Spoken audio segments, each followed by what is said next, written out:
If there is only one way to play this game, four of the toughest will strut their stuff this evening on Hockey Night in Canada. Eric Lindros rolls into the Forum in Montreal. He thundered through Ottawa, through Dallas, and now it's the Canadians. Lyle Odeline will surely make him a target. Among the most rugged in the NHL, the rear guard from the Habs. There's also aggression in the feature at Toronto tonight. Ty Domi of the Winnipeg Jets will hook up with Wendell Clark. Wendell stood up for Ty at his wedding this summer, and as you know, the Leaf captain has stood up to many more, so plenty of hits are in store in the combinations this evening. However, those who command top dollar find there are two ways to play this game, and Wendell, he doesn't just hit, he scores goals. As you know, he's tied his career high of 37 in a season. He'll go for more tonight against Ty Domi. In his career, he'd scored 8 goals. This season, he's got 8, and he says Wendell told him to shave an inch off the shaft of his stick. That's why he's got the hot hand. What about Lyle Odeline? He tied Doug Harvey's assist record for 5 in a game by a rear guard for the Habs. A hat trick this week. More on him in a moment. And Eric Lindros, the sophomore's been outstanding. 53 games, 38 goals, 80 points. Not much else to be said about number 88.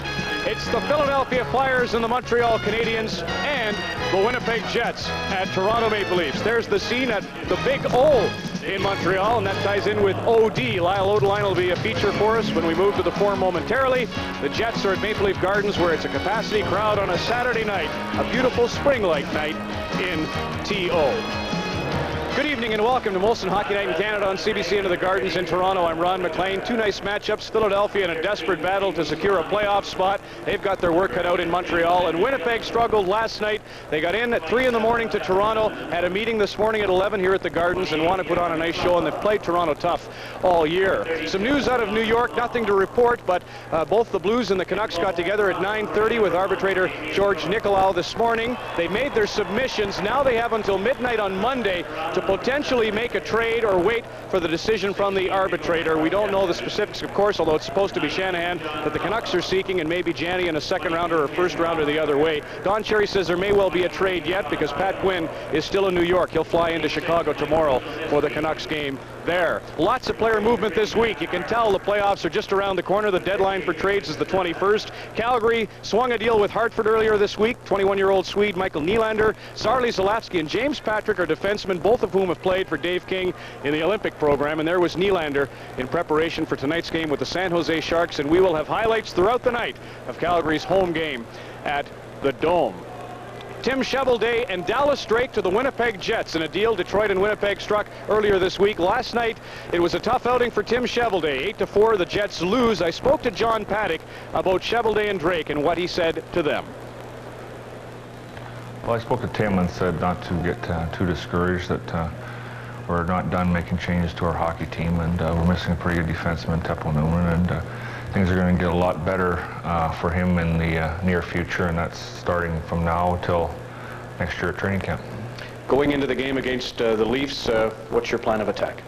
Well, we had a game last night in coming east. I think that we're going to play a little bit more of a sit back and try and be a little patient game because for different reasons of pressing, we've been giving up a lot of 2-on-1s and 3-on-1s, and especially playing last night, that we want to sit back and wait and play a little bit of a counter game and have our Emersons, Kachuk, and Jamnoffs try and take advantage of that.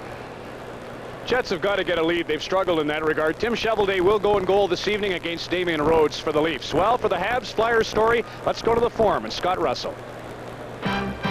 Ron, 2 letters dominate Montreal's game day apparel, the C and the H, but the D reveals a history of success. Strong defense, the story of the Canadians. The Stanley Cup champs' knack for keeping the puck out of the net is legendary, and this year the Big D is back.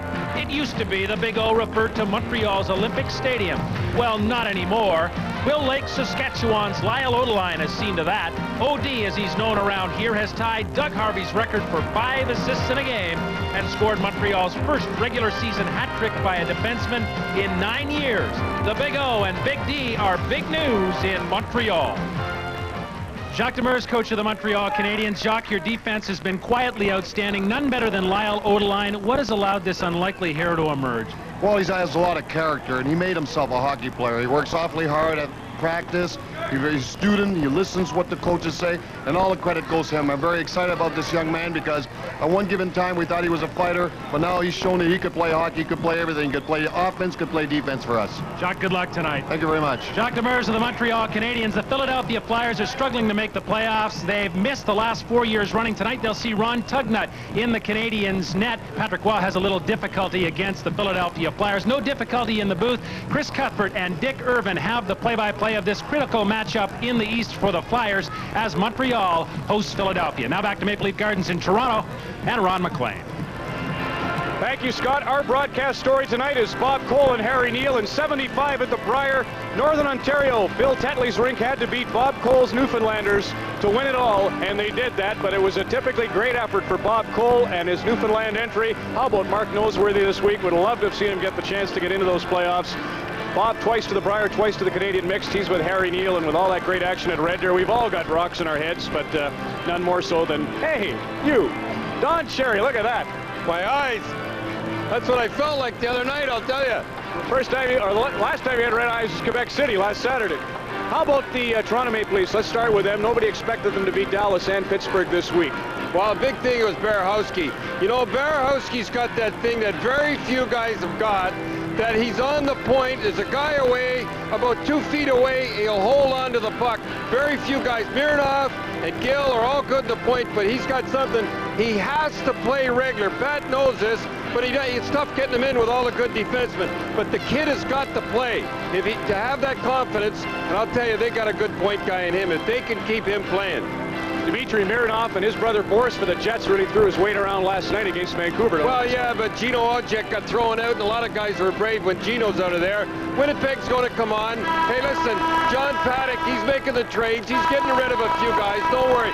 Going to be tough. It's always tougher for the Western teams to come east. Well, you'll be on the team if we don't move over, Grapes, but big game tonight for John Paddock's crew is Nelson Emerson. There he is. Waterdown, just in behind us. The distribution of our 2 games tonight.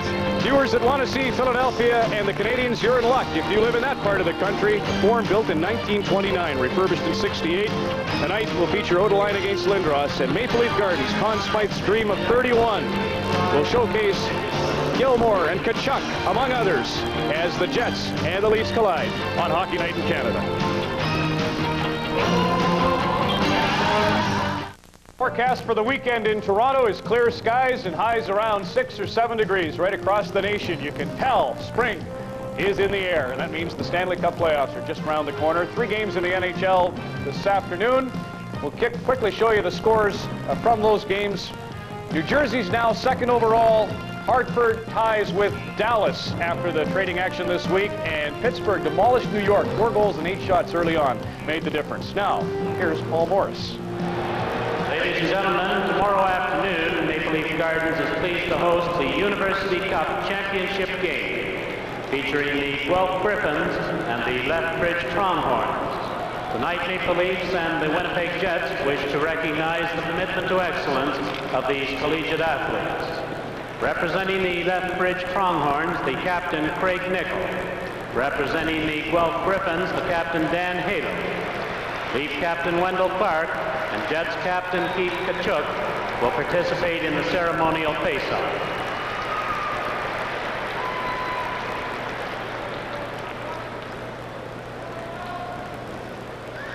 Good evening, everybody. Well, Harry, an exciting game coming up tomorrow for these university boys. I understand the 2 underdogs are going head-to-head tomorrow. Right. Ron McLean and I went to the first game yesterday at Varsity Arena when Lethbridge upset Acadia. Then last night, the Western Mustangs were derailed by the Guelph Griffins.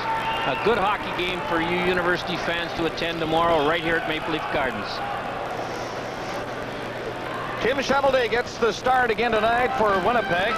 He played 30 games in Detroit, and now his new team, the Winnipeg Jets, a rocky start in that first game. 8-4 loss to Vancouver last night. Maybe better things tonight for Shovelday and the Jets. At the other end, Damian Rhodes. He went into Pittsburgh on Thursday and stopped 36 as the Leafs defeated the Penguins 4-2. This is his 17th game. Well, Pat Burns looking for his 11th win as a coach in the National League against the Winnipeg Jets. His teams have lost 5 and tied 3. Winnipeg with Boris Mironov and Ulanov, the defenseman, Shannon, Zemnov, and Isabart, the forward line against Eastwood, Pearson, and Clark for Toronto. McCown and Lefebvre, the starting defenseman. Here's Lefebvre getting it ahead of the line. That's intercepted, and Lefebvre has to stop Isabart from getting it on the net. Leafs play it off the boards and get it out. Zemnov turning it back in, and he just did get away from Lefebvre, who thought he had him lined up. It's dropped back to the line and steered down the ice now. Isabart and Lefebvre racing in. Damian Rhodes out of the net. Put it up on the boards for Clark. All the way back deep. Pearson missed the pass. Slides down the ice. He did touch it, so no icing. And the Winnipeg Jets start back. Quintal got it ahead to center ice. The Jets are going to bring it in. Drake trying to go in for a shot. Quintal drives one in, and from a sharp angle, Rhodes had a little problem with that. Quintal shot it off the boards, and Rouse will steer it away for Toronto. Got it down as far as center ice, and the Jets dump it back in. Emerson is number 19, forechecking for Winnipeg. Pass stopped near center. Rouse takes it across his own line. It is shot down the ice again, and Cheveldae has to come out to play it. The Winnipeg Jets and the Toronto Maple Leafs. A minute and a half into the first period. Gilmore taking all the ice to move it out. Anderson dropped it back. Gilmore just missed getting a pass to go in. Quintal played it on the left side, and Steen dropped it back into the slot area. The Leafs send two away.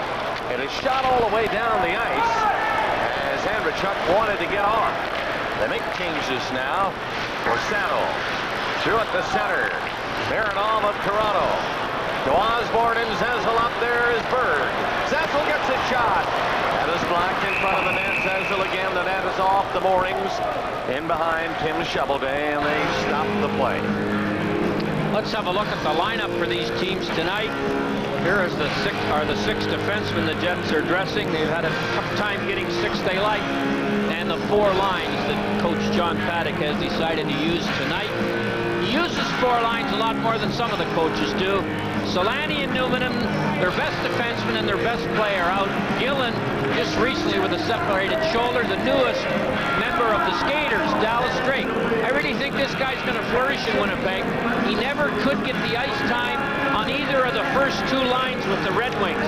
I know Pat Burns paid him a high compliment when he said that he's happy to see him out of Detroit. He was a real feisty, valuable member of the Wings. Tough line for Winnipeg on there now. Eagles, Domi, and King. Zezel, Berg, and Osborne remain on for Toronto. The Jets move it to center.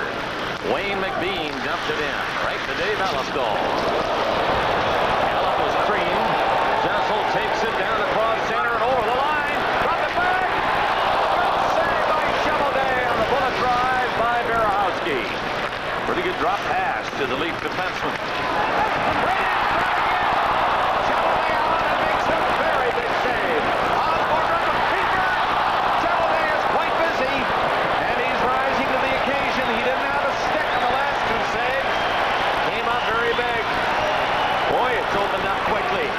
There's Zezel again. Berg with them. They have to make changes now. They dump it in. 3 minutes into the first period, no score. Leafs with some terrific scoring chances on the last shift. Cheveldae looked very good. So he is not at all rattled after last night. Boy, solid right there for Winnipeg. Here's Vanderbilt shooting it from center ice. Cheveldae stepping out with a quick look. And there's going to be a penalty. The Jets are moving up with Cheveldae going to the bench, and the play is called, and look out. You never know how this game will develop now when the goaltender gets nailed like that. Watch it. Well, really, Don Koharski is calling an interference call, but it was Mironov who was checked into Cheveldae. The Leaf player never touched the goalie. Cheveldae comes out to field the puck, stops it, ready to pass it, and then Mironov hits Cheveldae. Cheveldae made some excellent stops here. Here's one of the acrobatic stops he makes. And then he loses a stick and has to make another one. Right here. No stick. And another one with that left foot. Eagles ran right over Dave Ellett. So the Winnipeg Jets are coming out in an inspired physical fashion. Some pretty good action after 3 minutes and 27 seconds into the first period. We don't have any goals yet. And the Leafs have a penalty. There he is, Mark Gregg. Interference to call. And Winnipeg now with the first power play of the hockey game. Rhodes out of the net to stop it for his defenseman Dave Ellett. Down the ice it goes. That is Nelson Emerson behind his own goal, and turning to his left is McBean. He comes to the right side for Tkachuk. Up to center. Keith Tkachuk shot it into the Leaf zone, and Rhodes stepping out. Nearly hit Dave Ellett coming around the net, but he's got away with it. One man back. It's hooked up there for Gilmore. He's in there with Andrechuk covered in front of the net. And the Jets try to turn quickly, and they do get it out to center ice, but do not control it. Zamnoff plays it back in his own zone. There's McBean. He has to go around the net. The Leafs get a chance to change the penalty killers. No score. Jets on a power play. 1 minute left time. And they shoot it in. Lefebvre, the first one back to Zezel. He turns, couldn't get it out. And the play goes on a delayed whistle offside. Well, young Wayne McBean, who's playing his 20th or 19th game with the Winnipeg Jets after coming over from the Islanders, pinches down the boards. It's a power play, and so it's not a bad idea, but you can't let the puck and the guy get by you on a pinch. Whether you're shorthanded or 5-on-5, the Jets have given up, and there I'm sure is Andy Murray telling him, if you pinch, you got to get the puck or the man. You can't go 0 for 2. 15 shorthanded goals against this Jet power play this year. 56 seconds left in this first penalty of the game. Against Mark Gregg of the Maple Leafs, interference. No score. Coming up to the 5-minute mark. Zezel is back on. The Jets control on that face-off near center ice. Kingtall decides to shoot it in. Rhodes can't play it. Lefebvre can. Eisebart is on him. It's passed back by Drake. Again, Drake takes it. Faked his shot. Backs off. Now winds up. And the shot is deflected under the glass. Kingtall put it up high. It's back at the goal. Eisebart turning from the corner. Back to the line. Here's Kingtall again. And the shot blocked by Rhodes. And he hangs on to it. Big chest for Damian Rhodes on this power play. His first big stop. Well, Rhodes makes a pretty easy stop on a hard shot by Mironov, Boris Mironov. I can tell you one thing about Mr. Mironov, the father of Dmitry and Boris. He taught both his boys how to shoot early in their life because they both can fire the puck. But goalies in this league won't let a 58-footer in if they see the whole shot. Rhodes, no exception. Boris tied into that one, but just inside the blue line. He gets it again. Doesn't shoot it this time, and down the ice it goes. Only 15 seconds left in the Winnipeg power play. No score. 10 seconds left in the Leaf penalty now. Quintal is forced back by Gilmore, and that will do it. The Jets do get it up to the line where Gilmore was waiting. Andrechuk stopped it, fell to one knee, got back up, and Gilmore slapped it back. The Leafs are at full strength. Pass to Gilmore. Neat play to Andrechuk. Didn't get everything on it, trying to shoot it in. It does get in deep. Step back, Quintal shoots it back to center. Rouse nearly had it intercepted by Drake. We're at the 6-minute mark of the first. And no score. Shots are 5-2 in favor of the Leafs. I think they had 4 in a row on one flurry. Cheveldae was great. The Jets dump it down the ice. This will be waved off. No icing. Maybe they will call it. Yes, they do. It appeared the Leaf player was able to touch it, but they called it icing. $300 in the minus slap shot for the Jets.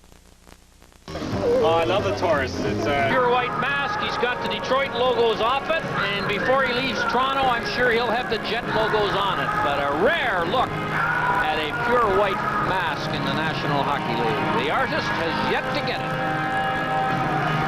Eastwood is going to try to win this face-off for the Maple Leafs to the right. Tim Chevaudet can do it. Dean Kennedy starting the Jets back out. Play broken up at center ice, and Clark took a hit from Eagles. Lost his stick in the process.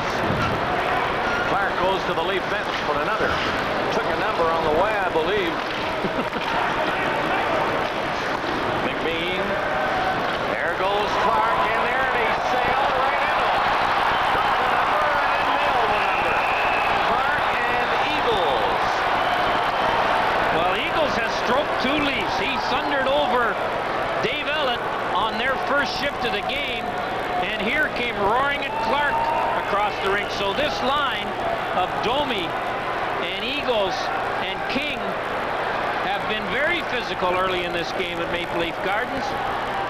And I never know whether it's a good idea, Bob, to take early game runs at Wendell Clark. Because if you want him to get in a nastier mood early, this is one way of doing it. Clark is at the blue line now. He and King are having a talk, while Kennedy and Berehowski looked as if they might go at it. Well, here's Clark. He just sees Eagles coming and gets his arm up. And there, as you said, Bob, he was getting Eagles' number on the way to the bench. I don't know whether he even wanted the stick when he came back on the ice. We'll see how the penalties are meted out here. But he took a run right at Eagles. Nothing wrong with that check. And in comes King, and then comes Kennedy. 2 Leafs are in the penalty box. And while Don Koharski meets out these penalties, we're going to visit with Ron McLean. Dan Halo and Craig Nichol, captains of the combatants for the University Cup. And Dan, don't you be smiling with a griffin on your sweater, but what's a pronghorn? It's a prairie speed goat. Craig, congratulations. The guys didn't think you'd say that. Kip, Alberta's home at one of the big towns around Lethbridge. I understand the population is? 8. Dan, I'll bring you in. Congratulations, both of you. Thrilling victories. Yours was a come from behind. Did you think you had a chance against Western? Yeah, the guys were pretty confident. Rico and the boys were really excited and really confident going into the final overtime period, so we were pretty sure we could pull it out. Double OT. Smiley's goal got you in, and then a great win with great forechecking. And your penalty killing, I thought, Craig, was a big part of also a come-from-behind win. 3-1 to Acadia in the first period. You were down. There must have been a little panic on the bench, but you looked cool. Yeah, we were a little tense to start the game. You know, this is our first nationals ever, not a lot of experience, but once we settled down, we felt we could play with them, and it worked out to our benefit. Good luck, fellas, on Gardens Ice tomorrow. Thank you very much. Thanks. Okay, Ron, and yes, good luck, boys. 55 up on the board with the extra 2 minutes. That's Berehowski. Eagles and Domi. Miners for roughing. Clark roughing, Berehowski roughing, and Pearson roughing. All at 6:41 of this first period. So it's another power play for the Jets. The Leafs will shoot it down. Right on the net. There's Chevaudet waiting for it. No score in this first period. Emerson dropped one back to the blue line. It's cleared ahead from center ice by Zemnov, and in it goes. The chuck back of the goal into the corner with it. Emerson near the line, and Gilmore is knocked down. And Emerson is going to get a penalty for the Winnipeg Jets. Gilmore nearly broke away, and Emerson just caught him. The Winnipeg Jets on the power play have a bad case of the pinching disease here. Nelson Emerson moves in to keep the puck in, and Gilmore chips it by him right here, and then gets by him. And Emerson has to hook him, or the Leafs have a 2-on-1. You can't see Anderchuk on the other side of the rink, but he was gone. So the power play lasted 25 seconds, and now they're 4 skaters against 4. 7:06 the time of the penalty to Emerson. Interference is the call.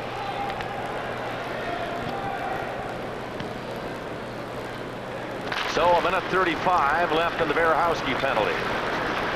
Meaning the Leafs will have a short power play of about 25 seconds when Berehowski is out of the box. No score first period. Chuck couldn't get the puck down, and near the blue line, Quintal gets ready. Weak shot, though. Big rebound right back to him at the blue line. Just had to push it in behind the net.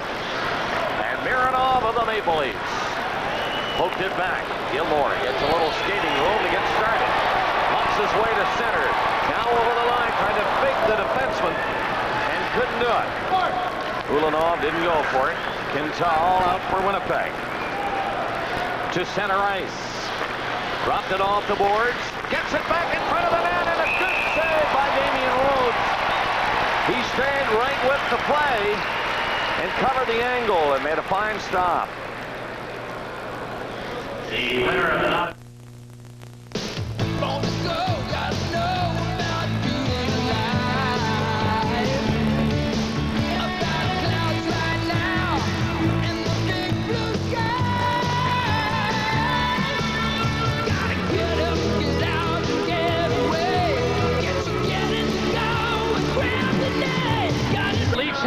To make here. Dave Allen, this is 4-on-4. He has to stay with Quintal and rely on Gilmore coming over to take Quintal. Haven't let him go, and Quintal had a pretty good chance to score the first goal of this game. Nobody has scored yet, and we are nearing the 8-minute mark of the first period. 44 seconds left in the Berehowski penalty. Minute 9. The Winnipeg penalty. Emerson. Winnipeg winning the draw. The shot doesn't reach the net. Anderson broke his stick. While he's getting a new one, they stall and give it away inside the line. Steen passed it in on the left side for Drake. Hit hard behind the net by Rouse. The Jets are on it. Steen to Drake out front. No shot. And it's Anderson turning from his own zone. Coming out there. Kudashov. Left it for Rouse, and he lost control of it. And the Jets bring it back out over their own line. Steen forced back in by Anderson. Now up through center. Kennedy. Back to the line, Ulanov. Against Anderson, he beat him. Keeps going, gets in. Hangs on to it, now had to give it away. Kudashov is racing back alone. Gilmore hopped on the ice, he's with him now. Gilmore, back to Kudashov. Hit the side of the net. Up front he comes.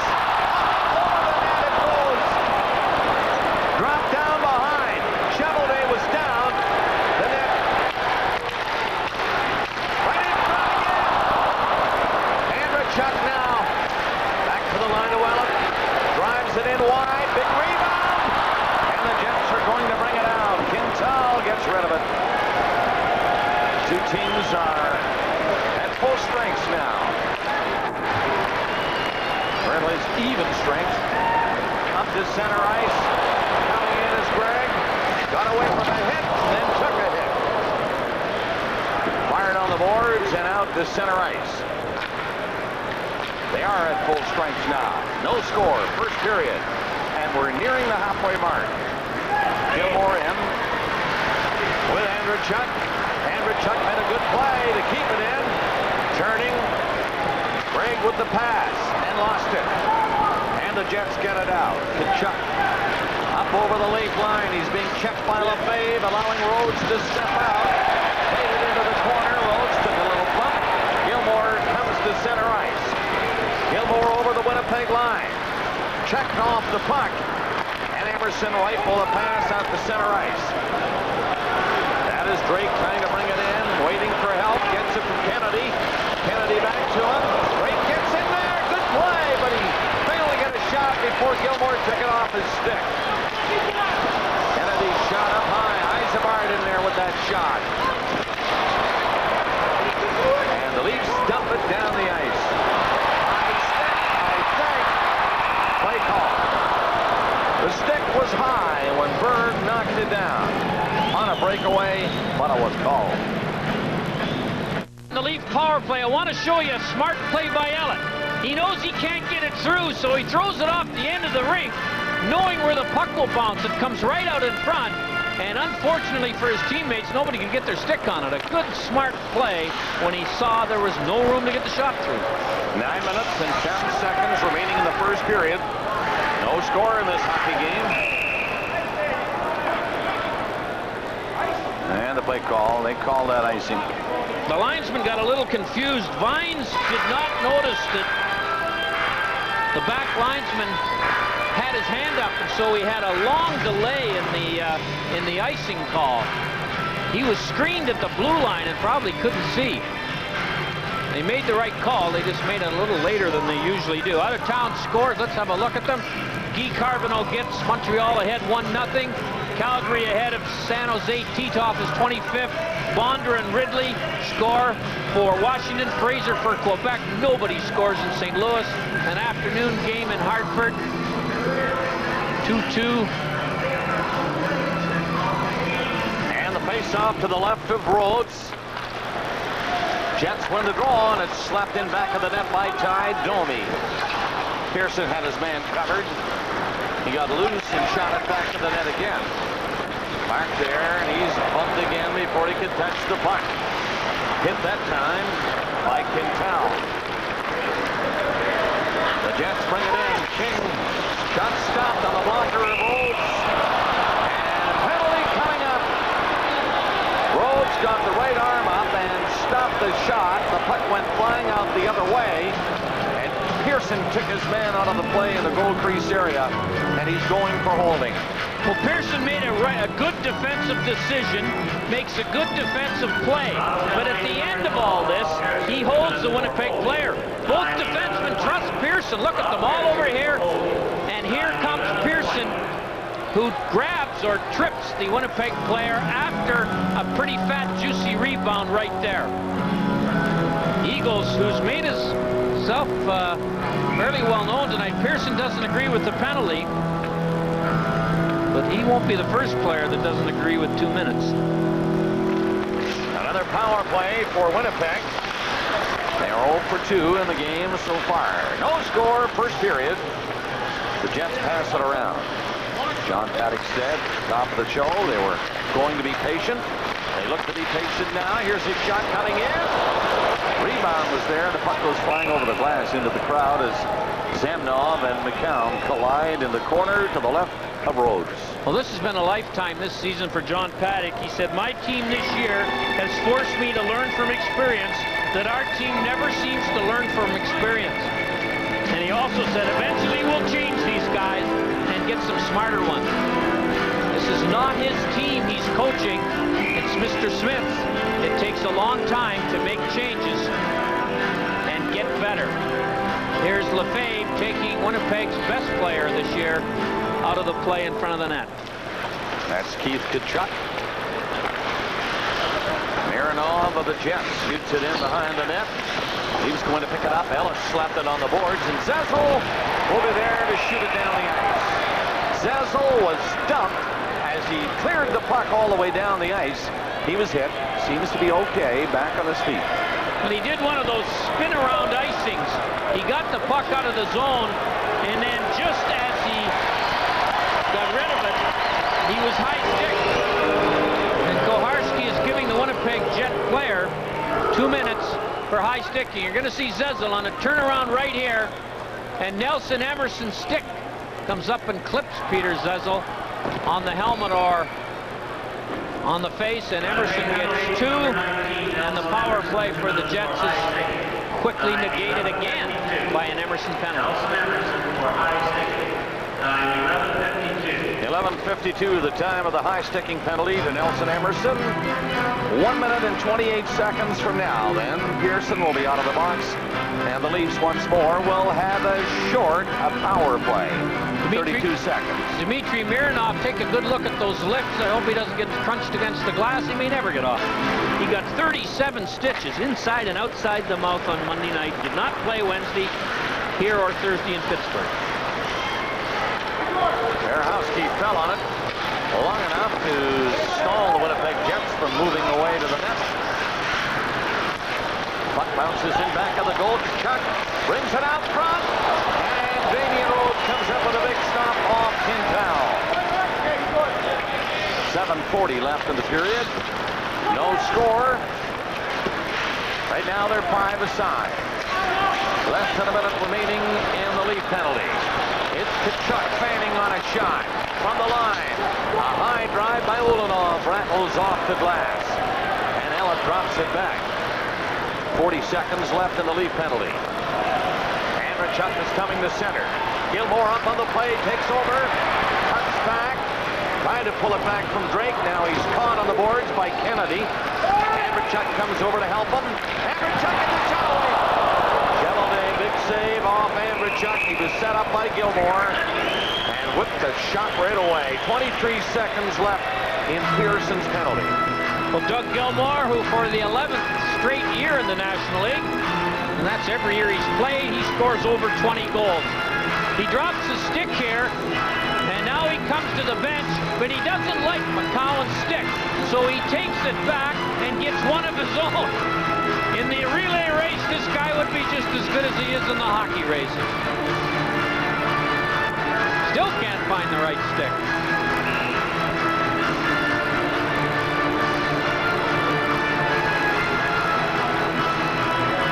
He can do many things, but I don't know if taking a stick that curves the opposite way helps his backhand, but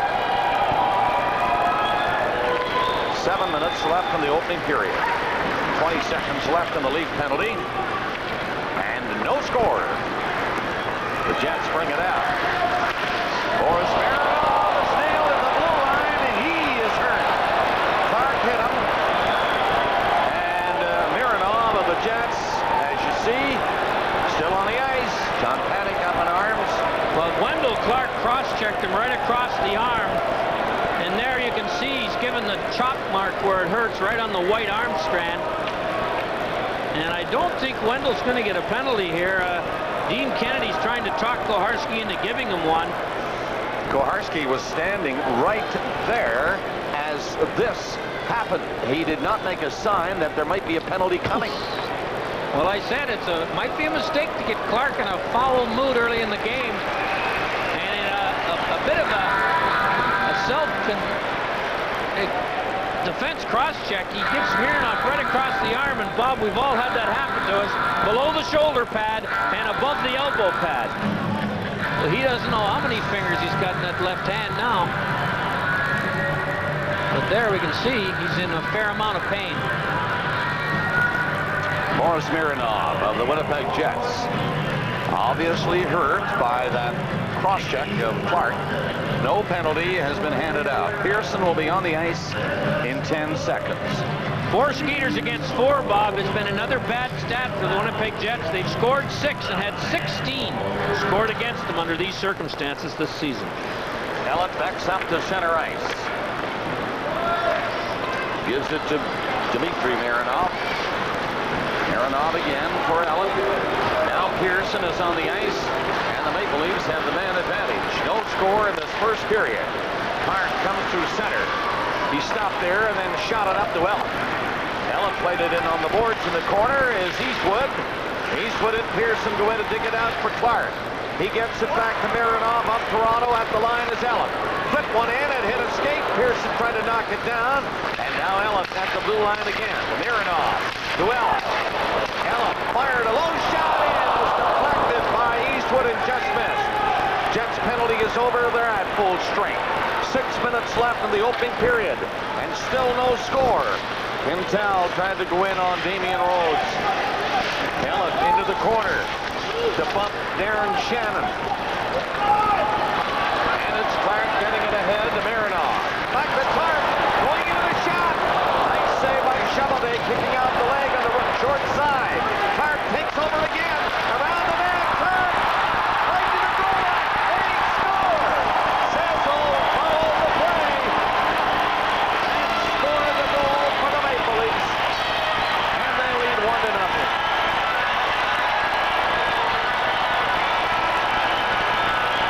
With Clark on the wraparound, he can't beat Chevelday. But the puck slithers along the goal line behind Chevelday, and the Winnipeg Jets just disregard Zezel as all 3 defenders go for the puck. And Zezel taps about a 4-incher in right here. Wendell does all the work, and Zezel gets the goal. And number 12, Rob Pierce. Time 14:26. Peter Zezel, Wendell Clark, Rob Pierce. Time 14:26. makes it 1-0 Toronto. That's number 6 on the season for Peter Zazzle. The Leafs are in again. Centering pass through the crease at Osborne back to Lefebvre. His green shot will end up in the crowd. Clark and Pearson assisting on the Zazzle goal. 1-0 Toronto. Well, Dmitry Mironov, you can see him second from the end. He's not quite ready to go. Darren Shannon's coming into play. Or, sorry, Boris Mironov. The Winnipeg, when they don't score first, 4-32-4. Toronto's one of the only teams with a winning record when the other team scores the first goal of the game. We have 5 minutes left in the first period. The Leafs have the first and only goal of the period. Zazzle has it. He has the puck now, shooting it across in front of Chamelday. The Leafs all over the Jets right here at this stage of the first period. Played back along the boards. Shannon was checked to the ice, gets back up, and got a pass away to the right side. Eisbart to shoot it in. That'll end up in the crowd. 4:35 left in the period. Well, Dave Anderchuk, the prolific scorer for the Leafs, is closing in on a record that he'll break sometime before the end of the season. He tied with the Big M, the great Frank Mahovlich. Most goals by a Leaf left winger in a season, 48. He needs 1 to make it 49. He needs 3 points to make it 900 for a career. And he's got a little shiner there as a reward for standing in front of the net, I'm sure. We don't often talk about this trade that Cliff Fletcher made. Turned out to be one of the best. What if this Johansson from Sweden turns out to be pretty good? He was the first-round pick that Buffalo sent to Toronto in the Fuhr deal along with Anderchuk. Here's Manderville coming in. Rebound! Can't quite get it in behind Chamelday, but he has it back in the net. Gregg spins around. Out front it comes. Kudashov couldn't quite get a shot away. And the Jets move it up to Emerson. He just backhands it into the right of Damian Rhodes. He's out to play. Drake takes it off the boards. To the corner at the far side, Kachuk. Out to the line. Shot back in deep by Boris Mironov. And Gregg made short, got to center ice for Toronto. 3:50 left in the period. Toronto leads 1-0. Zazzle has the goal. Scored at 14:26 from Clark and Pearson. Held it back, and that'll be an icing call against the Winnipeg Jets with 3:38 left. Bob Cole with Harry Neal in the booth, Ron McLean and Don Cherry along with the Hockey Night in Canada crew for the Jets at the Maple Leafs. And only 3:30 left in the first period. Toronto has the lead 1-0. They've outshot Winnipeg 14-7 so far. Gilmore steals the puck. Up to center ice as Doug Gilmore just rolled it into the Winnipeg zone. The Jets are back quickly. Long pass off Ellis' skate down the ice. Quintel failed to hit his man. The Leafs get it out over the line. It came back in, and that's offside. And again, once more, here's Ron McLean. Okay, Bob, we just want to help the arbitrator out with that decision. Read the Blues and the Canucks. Brett Hull scores from Shanahan and Peter Stastny. 46th in the year for Hull. Stastny's first point of the year. The Blues are leading the Islanders at home 1-0 in the first.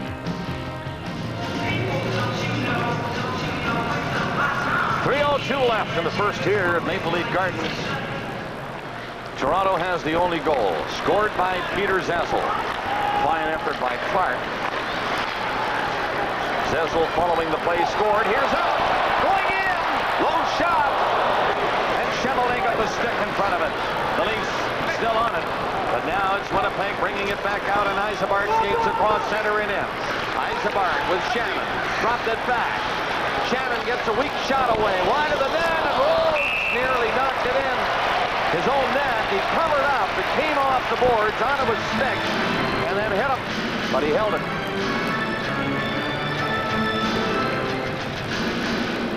And of course, coming up in the first intermission, Coach's Corner with Don Cherry and Ron McLean. And Ford's hometown heroes. Tonight, we feature Wendell Clark's hometown. Kelvington, Saskatchewan. Dave Allen, I don't know where the Winnipeg defense, when they both peeled off to the outside, and Allen walks in and gets a chance from 21 feet out. Kelvington, Saskatchewan, a population of 1,000. Melrose, Kosher, and Clark all in the National League. I don't know how many little towns in Western Canada can beat that record. McBean gets a shot away, and it didn't get too far. Blocked after about 6 feet. Kennedy was hit by Eastwood. Now Eastwood pinned on the board by Kennedy in the play call. With 2 minutes and 20 seconds left in the opening period, they had some words. That's about it. Well, Mike Eastwood has been asked by Pat Burns to play a more consistent game physically and get on the puck. Don't wait for things to happen. Burns seems to be able to get to his players with specifics he wants, and if you come through, you play. If you don't, you sit. Wayne McBean shoots it in for Winnipeg. Domi is on it quickly. Ty Domi trying to kick it loose. Gets back up, and a little pushing and shoving with Eastwood in behind the play. And Clark takes it. Wrapped it over the line. Eastwood now and Domi go to the boards together. And Domi falls. Eastwood sidestepping him. And a penalty coming up. And the Winnipeg Jets are going to get this penalty. Domi is now coming back to talk to Eastwood. He had quite a few words. And the linesman realized something might develop, so they get in there quickly. There'll be a Winnipeg penalty on that last play. The big elbow up is the call. And while we wait for that penalty to be handed out, here again is Rod. Right, Bob, more for the arbitrator to ponder. This time it's Jeff Brown drawing an assist on the goal by Peter Nedved as the St. Louis Blues up their lead to 2-0 against Ron Hextall and the Islanders. Al Arbor's called a timeout, and the Isles try to get organized against the stacked Blues at the arena. Well, you watch this closely. This went in on the boards. Eastwood just did sidestep a check. About here, the penalty is called, but it came from the center ice area, somewhere down there, and look who it is. It's Clark for elbowing. Nothing to do with that play along the boards at all. Both coaches seem to want to have a Domi against Clark. Now, I'm not Burns, we know, gets the last change, but that matchup we've seen in 4 shifts in a row now. So Winnipeg with a chance to tie it on this power play. Back to the blue line for the shot. Rattled wide of the net. Emerson takes it. Slipped it ahead. Samnov is waiting. Put it in at the side of the net. Here's Emerson on the other side. Now Samnov, and hopped over his stick. 1:30 left in the period. Winnipeg power play. They 0 for 3 in that department now. Samnov shot. Tipped in front. Loose puck, and it's not cleared. Emerson knocked it down at the blue line. Once again, and along the boards and back out for Emerson, but he can't reach it. 1:10 left in the period. Emerson, great skater, coming in for Winnipeg. All the way back to the line on with the brakes, and he played it ahead, but right under the stick. Amella. We're in the final minute of the period. The Leafs for the only goal of this first period so far. Samnov moving up. The shot from the blue line, and Rhodes had the angle on that. Samnov away from Gilmore. The backhander rebound. Hit the side of the net. Kachuk takes it again. Flipped the pass out. 40 seconds left of the period. And the Leafs skated out of the zone. It is Andrechuk coming up with Gilmore. Stalls for time and gets it back. He is hit by Kachuk in the process. 25 seconds left of the period. Winnipeg with the extra man on there on this power play, and they come in again. Drake centered it, and the Leafs were there to pick it up. Gilmore with 15 seconds left of the period. Big move by Gilmore. Decides to come back out. Sets it up to the far side of Rouse. Looking to Andrechuk and lost it. Now Andrechuk brings it in. 4 seconds left in the period. That'll do it. Near center is Rouse. The horn goes to end period number 1. The shots by Toronto 15 and by Winnipeg 10. The Leafs have the only goal scored by Peter Zazzle. His 6th of the season. Coming up is Don Cherry in the coach's corner. The score after 1. Toronto 1. Winnipeg no score.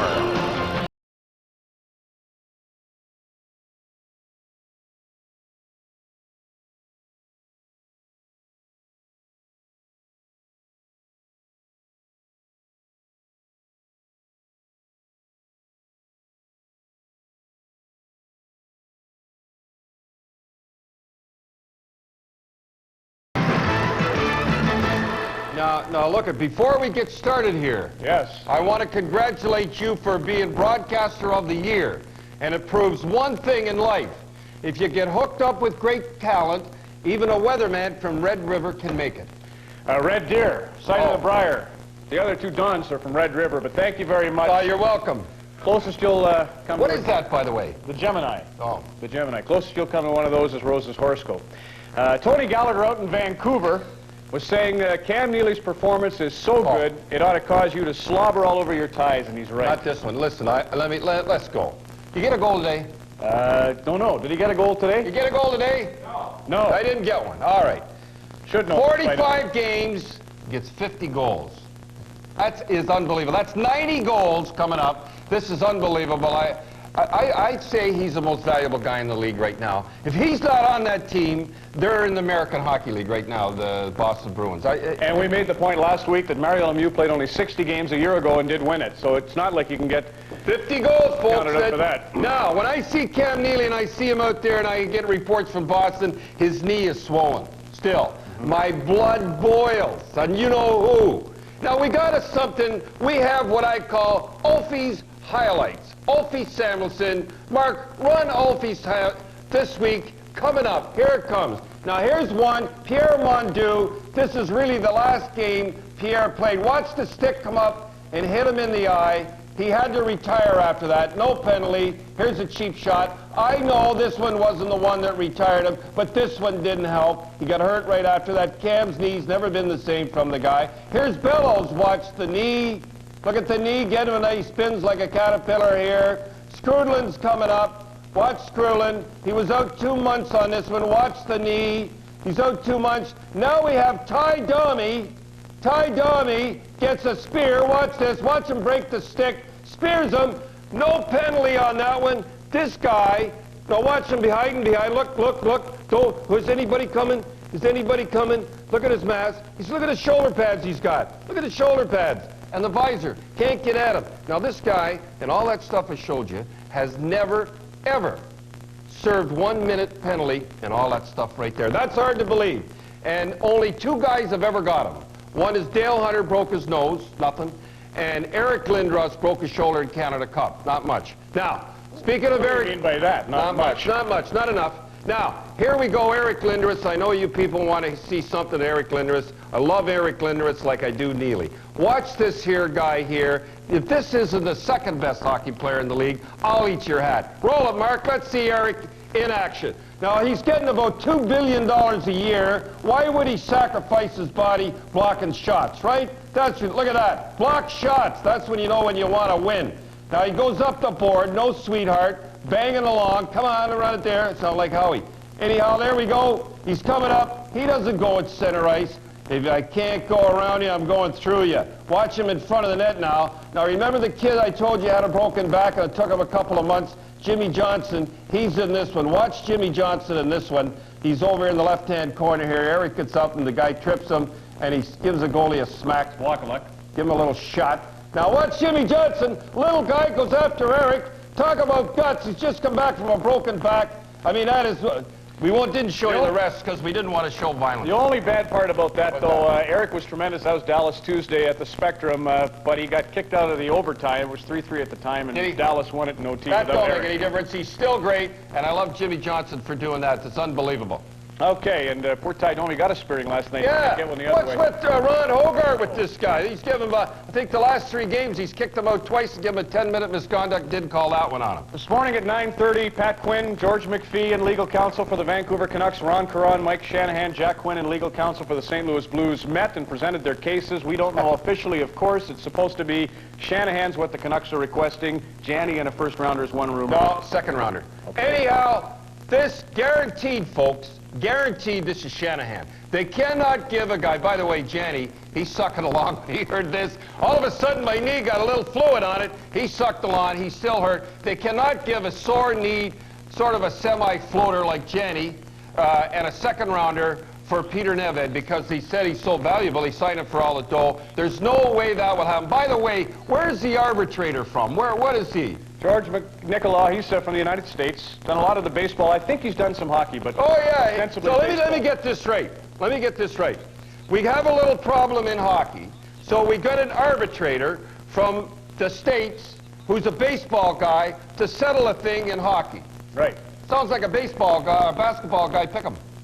Well, he didn't. It was him, though, and some others that settled on that. But it'll be very intriguing. So you're saying it's Shanahan if that's the way it goes? Shanahan, I guarantee it's Shanahan. If not, Pat Quinn will go nuts. But then again, I'm going to add one more thing. I know, can Vancouver afford it for $3 million? There's another one. And in terms of, yeah, it is a big question. Things are getting binding. They'll do it. Yes, that's right. In terms of Alfie, I can just say that Don's not too crazy about those guys from the land of Eric the Red, unless it's Eric the Lindros in this installment of the Coach's Corner on Molson Hockey Night in Canada on C.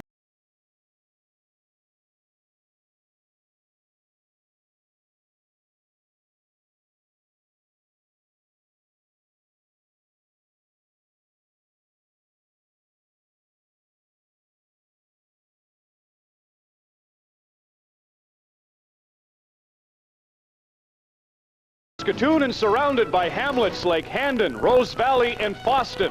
Kelvington boasts a population of just under 1,000. Its summers, like most in Saskatchewan, dominated by hard work. The winters here by the town's love for the game of hockey.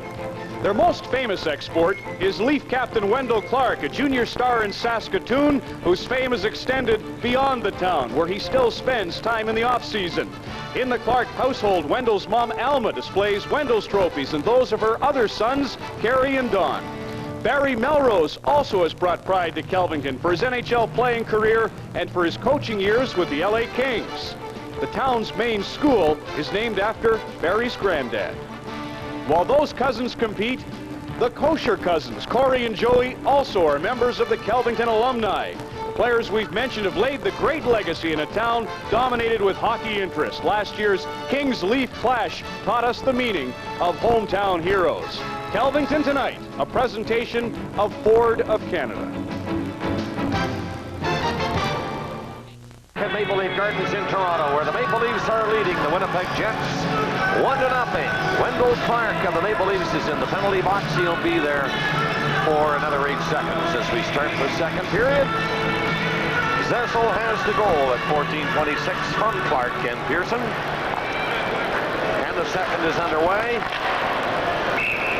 And the puck over the glass into the crowd. A little collision inside the blue line. Nothing develops. The next portion of Molson Hockey Night in Canada on CBC is brought to you by Imperial Oil and Esso Associates, who invite you to discover the Esso Tiger spirit of service. There's the scoring play I just mentioned. Zessel at 14:26.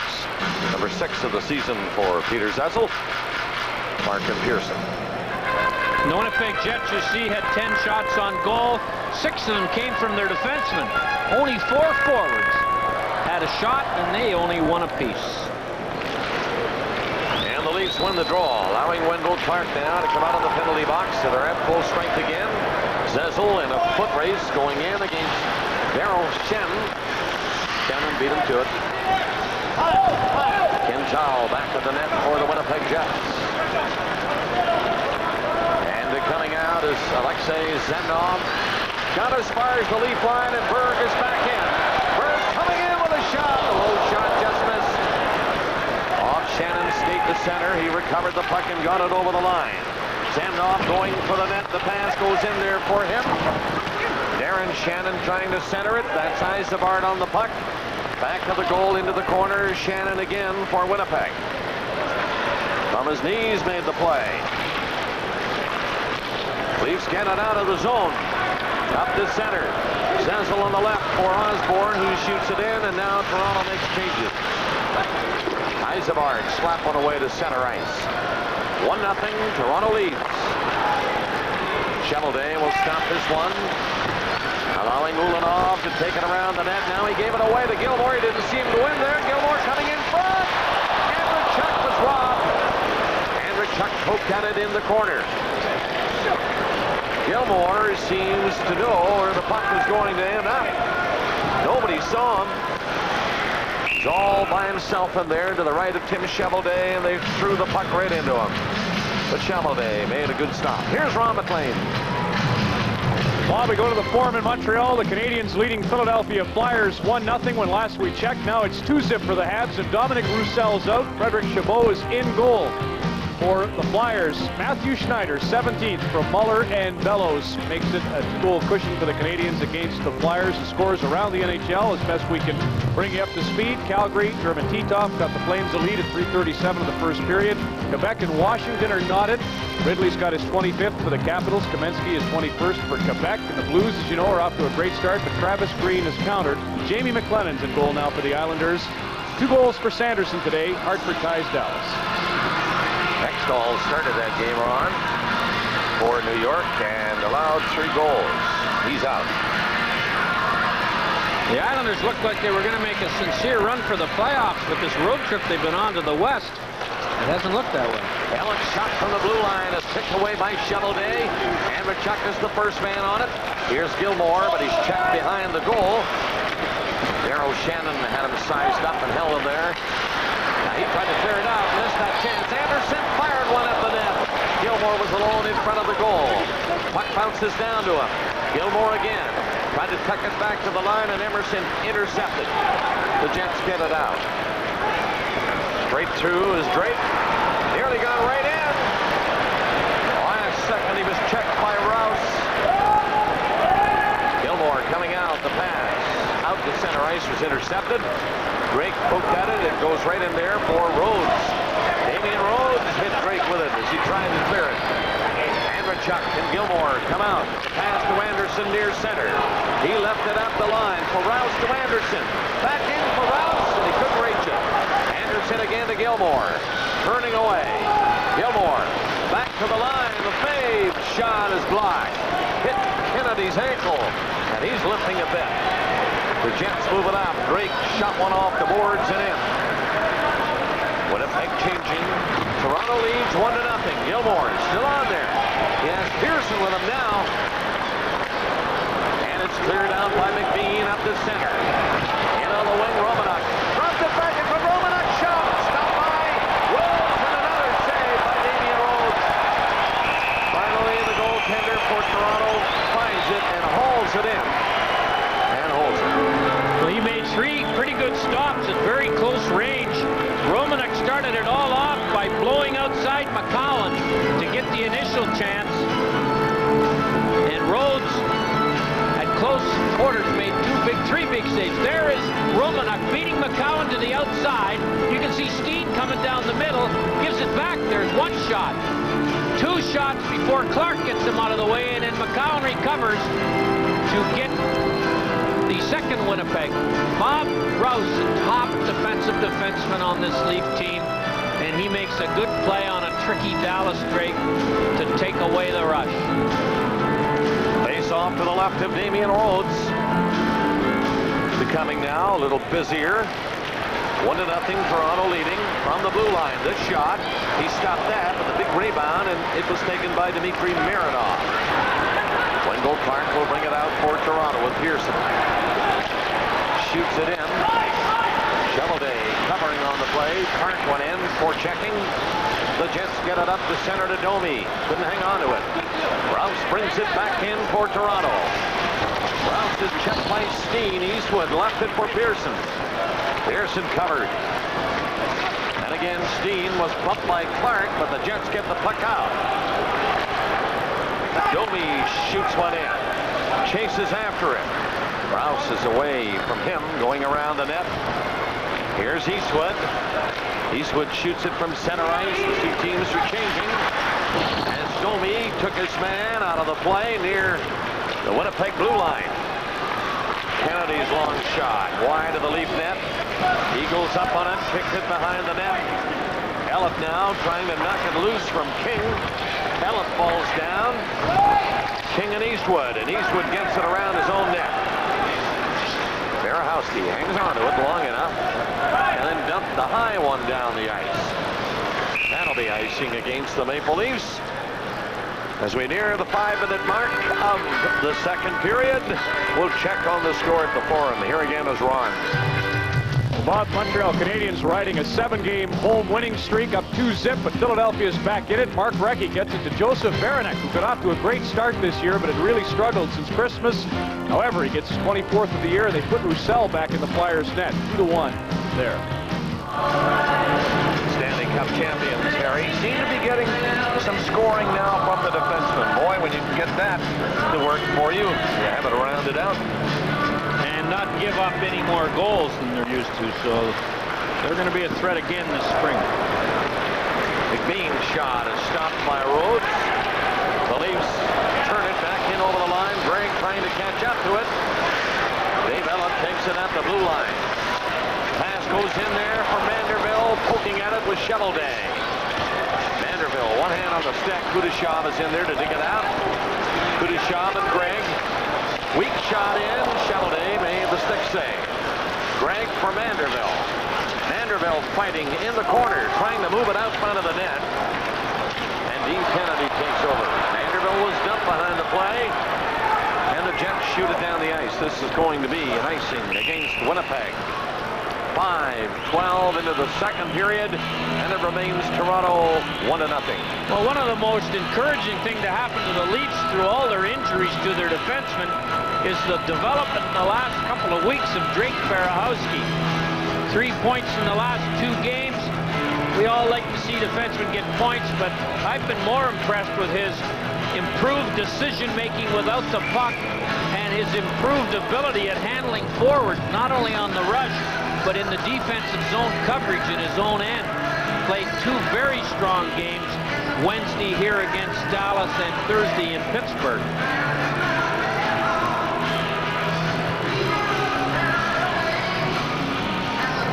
Drake against Zessel on this face-off.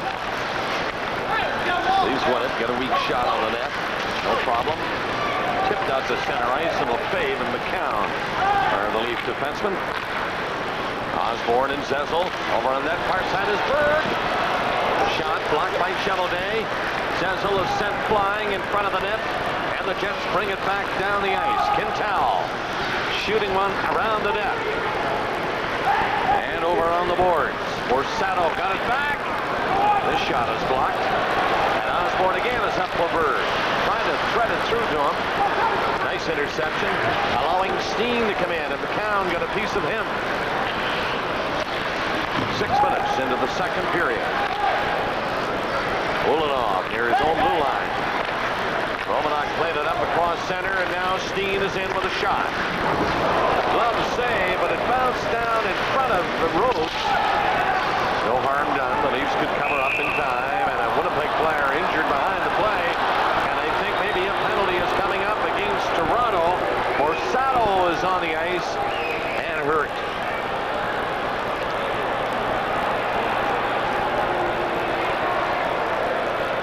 We'll return to Maple Leaf Gardens after this message.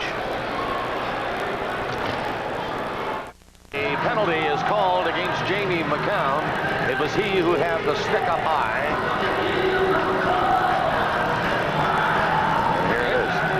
There's the hook, and then Borsato goes down and looked like he might have lost a tooth, but the penalty was not on the foul against Borsato. It was the other one, and Winnipeg is another power play.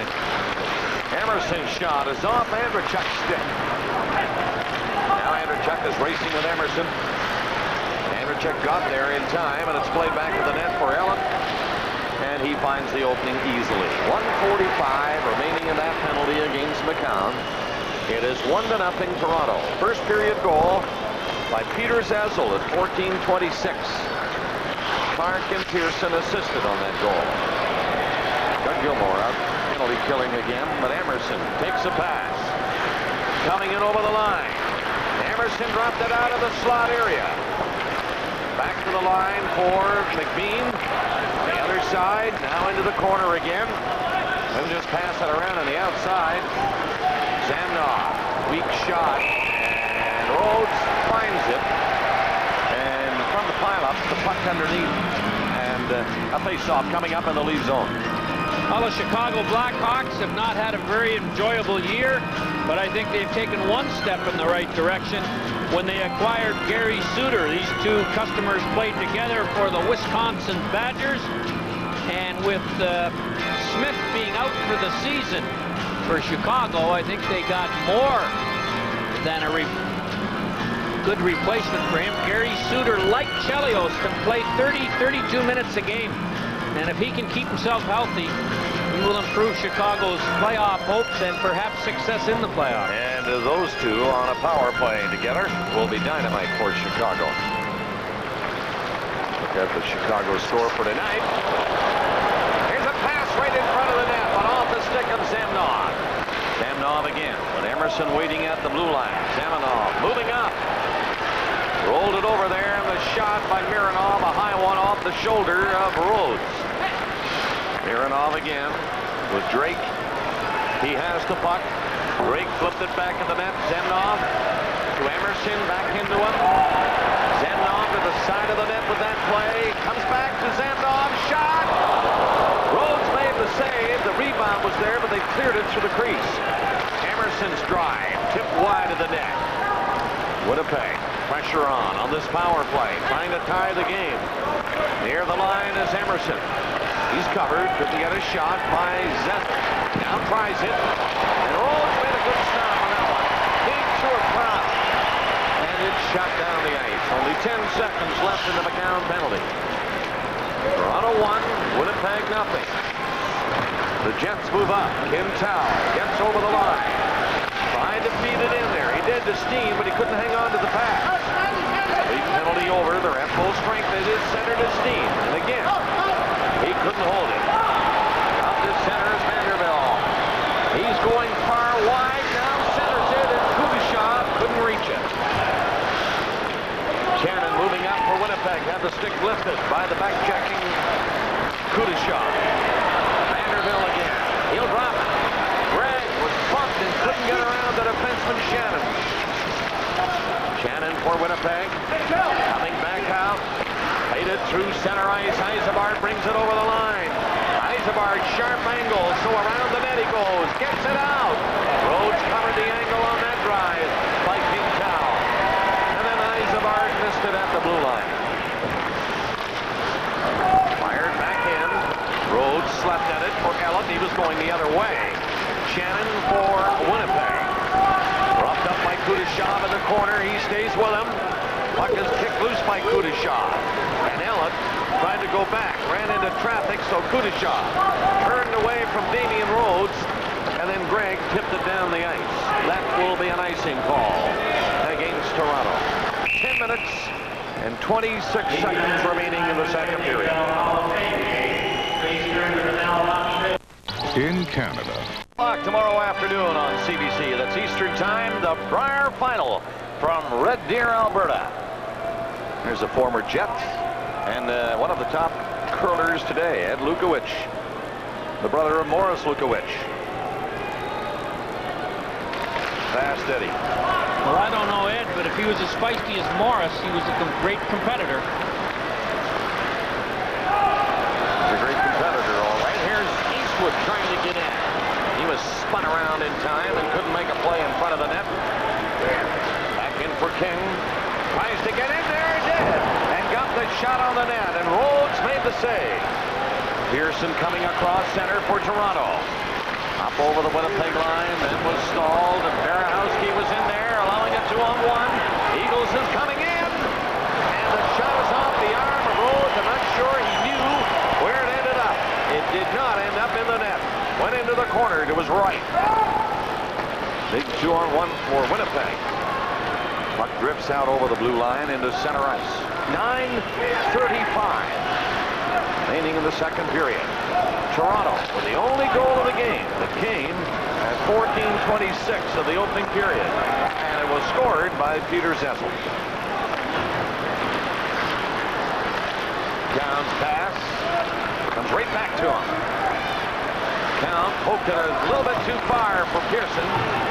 Romanuk for Winnipeg, slapping it from center ice. And McCown, doubtful starter tonight, Jamie McCown, suffering from the flu. So he's on there, as you see, and playing his usual steady game. This time, Kachuk beats him. In with a shot, but he got that one a bit too high. Chuck racing in on that right wing. Now Emerson is after McCown and got it as far as the line. Another high shot. Jets got to start bringing them down. Drake off the boards with it. Has been back in front. Kachuk is stopped by McCown. And Anderson slipped it out to center ice.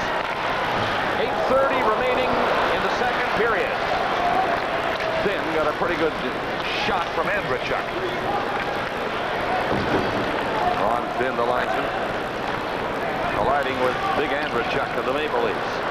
Gilmore shot one back inside his own line. Toronto 1, Winnipeg no score. Shots are in Winnipeg's favor now. 22-20 for Toronto. And up to center is Gilmore. Takes lots of time to poke it in for the racing Anderson. Anderson is back of the goal and took a rob along the boards and lost the puck. Here's Mironov centering it. Andrechuk all alone. And he hit the top of the net. 2-0 Leafs. What a shot by Andrechuk. When you get a big goal like the 49th, Bob, put it in the net so it stays there so everybody can see it. And this puck was shot up at a big angle. A great play by Gilmore right here. Mironov a heads-up play to jump past Shannon. And watch this shot. And watch the puck after it goes in. Andrechuk wants everybody to see his 49th and his record-breaking goal. So he sticks it in the net for about 10 seconds. Gilmore and Mironov assisting on the Andrechuk goal. Winnipeg coming back and another high shot off the glass. 12:15 the time of Andrechuk's goal, eclipsing the record of the top scoring left winger, Frank Mahovlich. Well, we know Dave Andrechuk resides about 10 feet from the net on the wrong wing. And when you get it there, that puck's in the middle of the rink, and the goaltender, not any chance on that. Dave Andrechuk, 49 goals now for the Maple Leafs, leading 2-0 now this game over Winnipeg. Zezil falling, the puck loose in front of the net, knocked away to the line by Ellett, but not out. Now Zezil with a second chance to move it out, and he does. Up goes Osborne. Over the line, trying to break in there, and Zandov gets back after Osborne was hit just inside the line by Stefan Quintal. Back comes Bird. He allows Ellett to take over. 7 minutes left in the second period. 2-0 Toronto. Dmitry Mironov slipped along one in there, right to Shovelday, and he shot it back out. Up across center, and coming in Romanek. Off to one side, away from Lefebvre, made a good move to get in there, but Lefebvre then caught him. Steen is back in the net, gets it out. McBean in trying to get a pass in front of the net, but it's Vanderbilt back for Toronto. He's up over the line with a long shot off the boards, and it comes back on his left side. And the puck back to center ice is Vanderbilt. Ran into Romanek. Shovelday with a save and a long shot. Kudashov is up there. Kudashov to Rouse. Low shot and away wide of the net. Back of the goal is Wayne McBean. And he's put it out to center. There's Steen slipping it in. He called that on the offside, even though the Winnipeg Jet had a pretty good handle on it. That was for Sano, who went in. Offside called. Well, there are a few players who are going to get 50 goals this season. Cam Neely has already reached that mark, and as Don Cherry so eloquently described in Coach's Corner, perhaps we should give consideration to Cam Neely for the Hart Trophy. Yes, so when you look at his record for the number of games and you look at the Boston record, I think everybody will agree that that's a pleasant surprise for the Boston Bruins management to see their team up there, and you have to look at people like Neely. I love Neely's comment when he was asked about 50 goals. He said, I was worrying about getting one shift in this year. 50 goals never entered my head until I got 49. The Leafs are leading 2-0. Boston 3 points ahead of Montreal coming into tonight's action. At 84 points, Harry.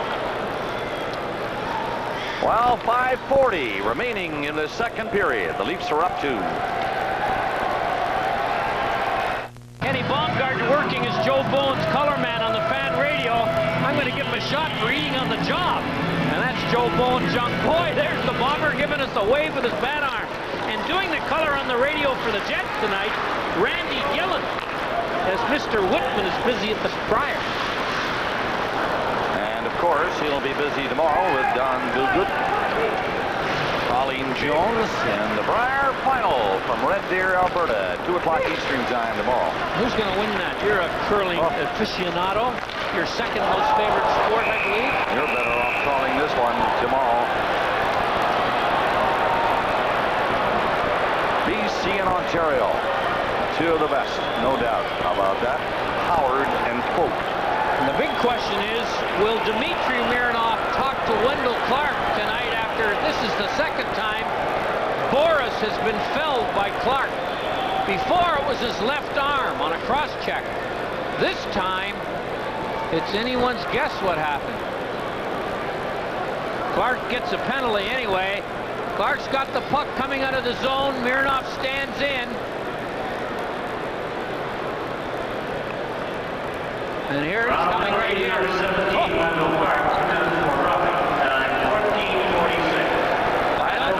I'd say roughing. Straight left. I wonder why Ty Domi didn't do anything about that, though. And Wendell just suckered Mironov. Ty just looked at Wendell. All right, so Clark is in the penalty box again. The Toronto Maple Leafs are leading the Winnipeg Jets 2-0. A goal in the first. They've added one here in the second. Clark sits out for 2. And the Jets with another power play. They're 0 for 5 in that department tonight. John Paddock, I'm sure, will want that to change, and quickly. Jets with a chance now to get back in the game. They're down 2-0. Just over 5 minutes remaining in the second period. And the shots are dead even, 22 apiece. All right, here's Tkachuk coming up over the Toronto line, getting away from McCown, or does he? McCown catching up to him. But he gets a pass back to the line, the shot off Andrechuk's stick. Gilmore nearly broke away. He was alone and moving, but the puck just behind him. Minute 20 left in this power play for Winnipeg as they shoot it in. Here's Andrechuk. Couldn't get it out, but the fake does. One man back to face Gilmore. He's coming in. Tossed it out in front. Lefebvre was catching up, but Zamnov was in front of him. Tkachuk, the Winnipeg captain. For McBean, he played it back to Zamnov, to Tkachuk. He didn't see it. And it's fired in by Drake. Around the net and off the boards, right out to Zamnov. Allen in watching Drake. Drake taking his time, trying to roll it back by Zezel, but Zezel stopped it with a skate. Now it gets to the line. McBean shot, didn't get too far. Jets pass it around. Now on the outside, this one not handled cleanly, and the Leafs clear it again. Berg had the pass go behind him. 30 seconds left in the power play, and Emerson is coming in. Emerson turning back, put on the brakes, and then Zezel anticipated the pass back. Here's Berg. Trying to make it a breakaway. He won't do it. Gets in with a shot, but it's way wide of the net. And his stick ends up back at center ice. 10 seconds left in Clark's penalty. Fired in by Quintal. And on the board, Shannon trying to pick it up for Winnipeg. He does. Shannon gets it back. Clark in there to get in on the play. As the shot by Mironov was blocked by Damian Rhodes. And he holds it. In after 40 minutes in our second intermission, Ron chats with Bob Goodenow, Executive Director, the National Hockey League Players Association. You'll find that interesting. So stay tuned. 3 minutes to the end of the second period. Toronto 2, Winnipeg, no score. Long pass gets to center, and here's Greg. He's coming in quickly, and he has to stop. Now gets in closer, and then backs off again. Vanderbilt up behind the net, trying to shake it off. There will be a penalty against the Winnipeg Jets on this mix-up. in behind the Winnipeg net, and the Maple Leafs won't get the man advantage now with 2:37 remaining in the second period. This quick update now, and here again is Ron McLean. Okay, Bob, back at the Forum in Montreal, the Canadiens built a 3-1 lead, but the Philadelphia Flyers rally. First, Mark Recchi got his 36th of the season. Now here's Eric Lindros with the gaping goal. It actually goes off Roddy Brind'Amour, who gets credit for the marker. His 22nd of the year. The Flyers and the Canadiens are now tied at 3 through 2. Boris Mironov is going to get a penalty right here for the Jets as he throws Manderville into the end of the rink. Boris has had a tough night. He's been nailed a couple of times, and I'm sure the frustration level is as high as you can get it. So the Leafs get a power play with 2:37 to go in the second period. And they are 0 for 2 in the power play department this evening. But they are up 2-0. The Jets now will be just as happy to get out of this period with that 2-0 deficit. They can ill afford to give the Leafs another one here. Ulanov couldn't move. Anderson got it back to Mironov along the line and coming back to him. Mironov into Anderson. Again, Dmitry Mironov. And Anderson, they just pass it outside, back and forth. Gilmore to him now. And now Allen. Not a great pass, and he couldn't steady the puck for his shot. Gilmore again. Right at the net. Going for the pass. Anderson trying to hit him, but got through the crease, and the Jets get it up to center right. Borsato was moving in, or Eagles rather, and he played it in for Tkachuk. A little bit out of his reach. 1:55 left in the period. Cheveldae out of the net, leaving it behind the goal for Shannon. Mironov knocking one down for Allen. To Mironov, to Allen. And he didn't make the play, but he slapped it ahead. It comes back to him. Allen again. Along the line. Big crowd in front of Cheveldae. But the Jets are covering for him, and they do get it to the line. Not out yet. It is now. With 50 seconds left in the penalty. In for Anderson. Backhand shot. Stopped by Cheveldae, and the Jets relieve the pressure and get it down. Rhodes out. Played it away from Drake. It was given to Drake. He's up front. Riley shot. Oh, he just missed. Great chance for Winnipeg, and Drake. Big giveaway behind the net. Now it's in front again. Wilson down on the post. Keep it out. The Leafs a little bit loose in their own zone with the Jets short-handed, nearly scoring. Another chance for him. The speedy Emerson is racing in against McCown. He's in there now. Emerson can't get the shot. Pearson got back and got enough of him. 30 seconds left of the period. Pearson with Clark. Overskates it behind the Winnipeg net. 25 seconds left. Winnipeg with 2 huge chances coming up empty. Tkachuk is in there now. Clark caught him with the help of Lefebvre. On the boards, it's knocked down with 10 seconds remaining in the period. The Leafs can't get it out. From the line, the shot. Rebound! And it was cleared away from Ty Domi. And the Leafs get it out across the line as the horn goes to end the second period after 2 periods. The shot total is 27-23 in favor of Winnipeg, 17-8 in that period in favor of the Winnipeg Jets. And the tempers flaring at the horn that ended that period. Pearson and Domi are the main combatants here, although it doesn't look like it's going to develop into very much. Winnipeg Jets played a far superior period here in the second than they did in the first, and we're a little unfortunate that they're not on the scoreboard. And the Leafs got the only goal of the period, as they did in the first. And coming up, as promised, Bob Goodenough will be along to chat with Ron McLean in after 40 minutes. The score at the end of the second, Toronto 2, Winnipeg nothing. Ready for the third period at the 20-minute mark of period number 2. Koharski handed out a couple of penalties. Domi and Pearson went off for roughing.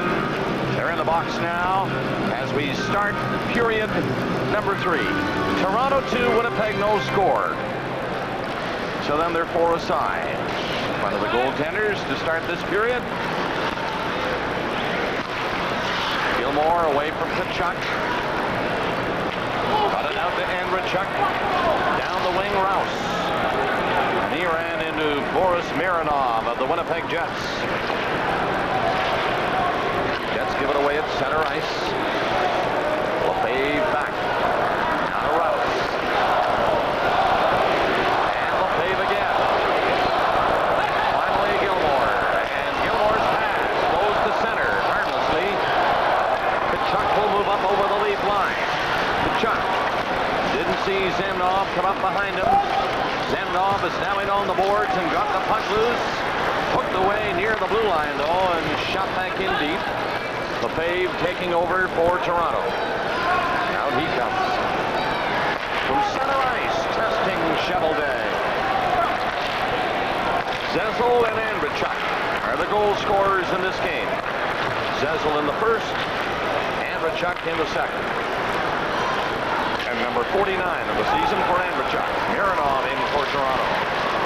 Mironov trying to shake loose from Daryl Shannon, who has the puck in front of his own net. Up to the line and near center, and then off to the right wing it goes. And Drake lost it and rolled back off his stick and out.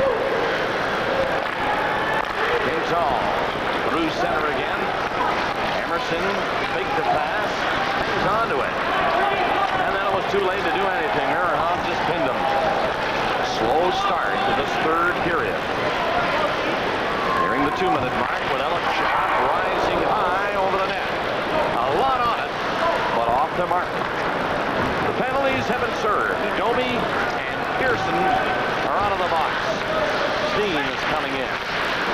Pass knocked away by McCown. Vanderbilt didn't see Domi through center ice. And it's flipped in by Romanek. Domi going in. He and Vanderbilt are very close. Pass off his stick to center ice.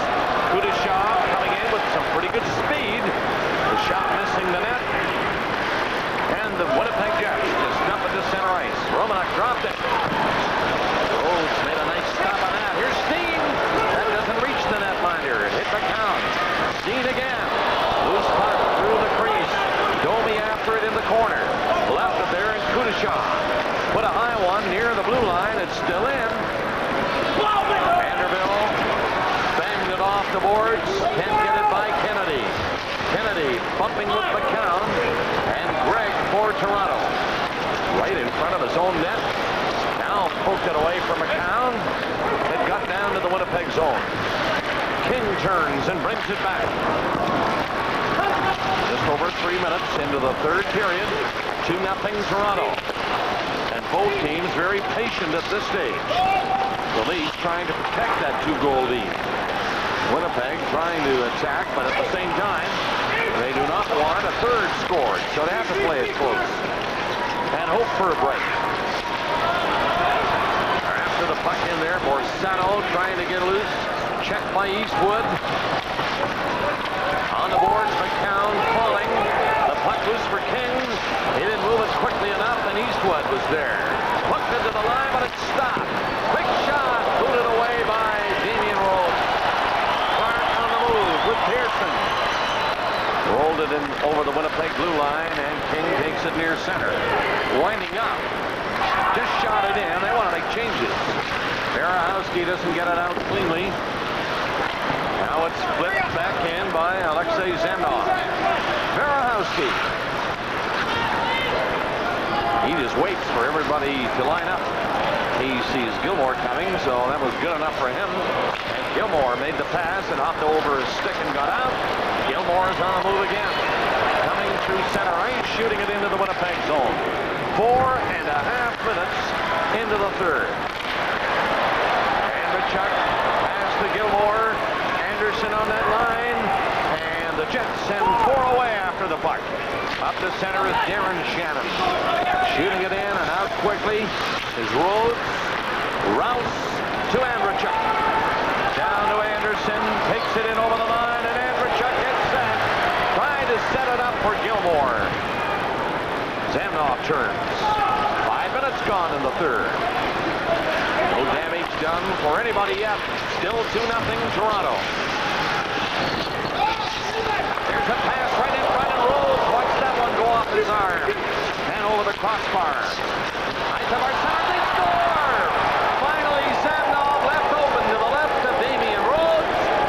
And the Winnipeg Jets get rewarded for their patience and get on the board. A nice pass from Shannon, 34. Winnipeg gambling. Look how far in Cantel is. And the puck goes to Shannon right here, and he throws it between the legs of Bob Rouse right to Zamnoff, who has a tap-in. No trouble at all. The Leaf players, Gilmore and Rouse, thought the puck was leaving the zone. And when they turned back around, they weren't in position to stop the pass across. Number 34, Darren Shannon, and number 22, Paul Eisbart. Time 5:15. Eisbart and Shannon assisting on the goal for the Winnipeg Jets. Zamnoff. 5:15 the time of the goal. 25 of the year for Zamnoff. So that makes it Winnipeg 1, the Maple Leafs 2. They got a goal in the first and a goal in the second. And now the Jets have one here in the third. McCown unleashes a shot. Bounced off a skate and went wide of the net. Zazzle on a sharp angle gets it back to McCown. Took the pass in the backhand, so had to just whip it in behind the net. Koharski allowing everything to go by the boards now. Bodies flying. Here's a pass right in front of the net. And Berg was stopped. Big save by Shalloday on Berg. Kachuk up there for Winnipeg and Emerson. Loved by Rhodes. He holds on to it. With 13:39 remaining in the third period. This game is coming to you from Maple Leaf Gardens in Toronto. The guy on the left, Winnipeg defenseman Randy Carlyle, and the guy on the right, Randy Carlyle, former Leaf. Closed captioning of tonight's game is sponsored by Household, providing Canadians with a family of financial services. Randy now the assistant to the general manager, John Paddock of the Winnipeg Jets. Out of the broadcast booth into the fire.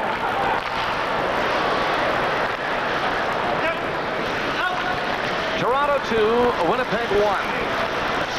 Jets, Steen getting in front. Can't handle the puck though. And the Leafs shoot it to center ice.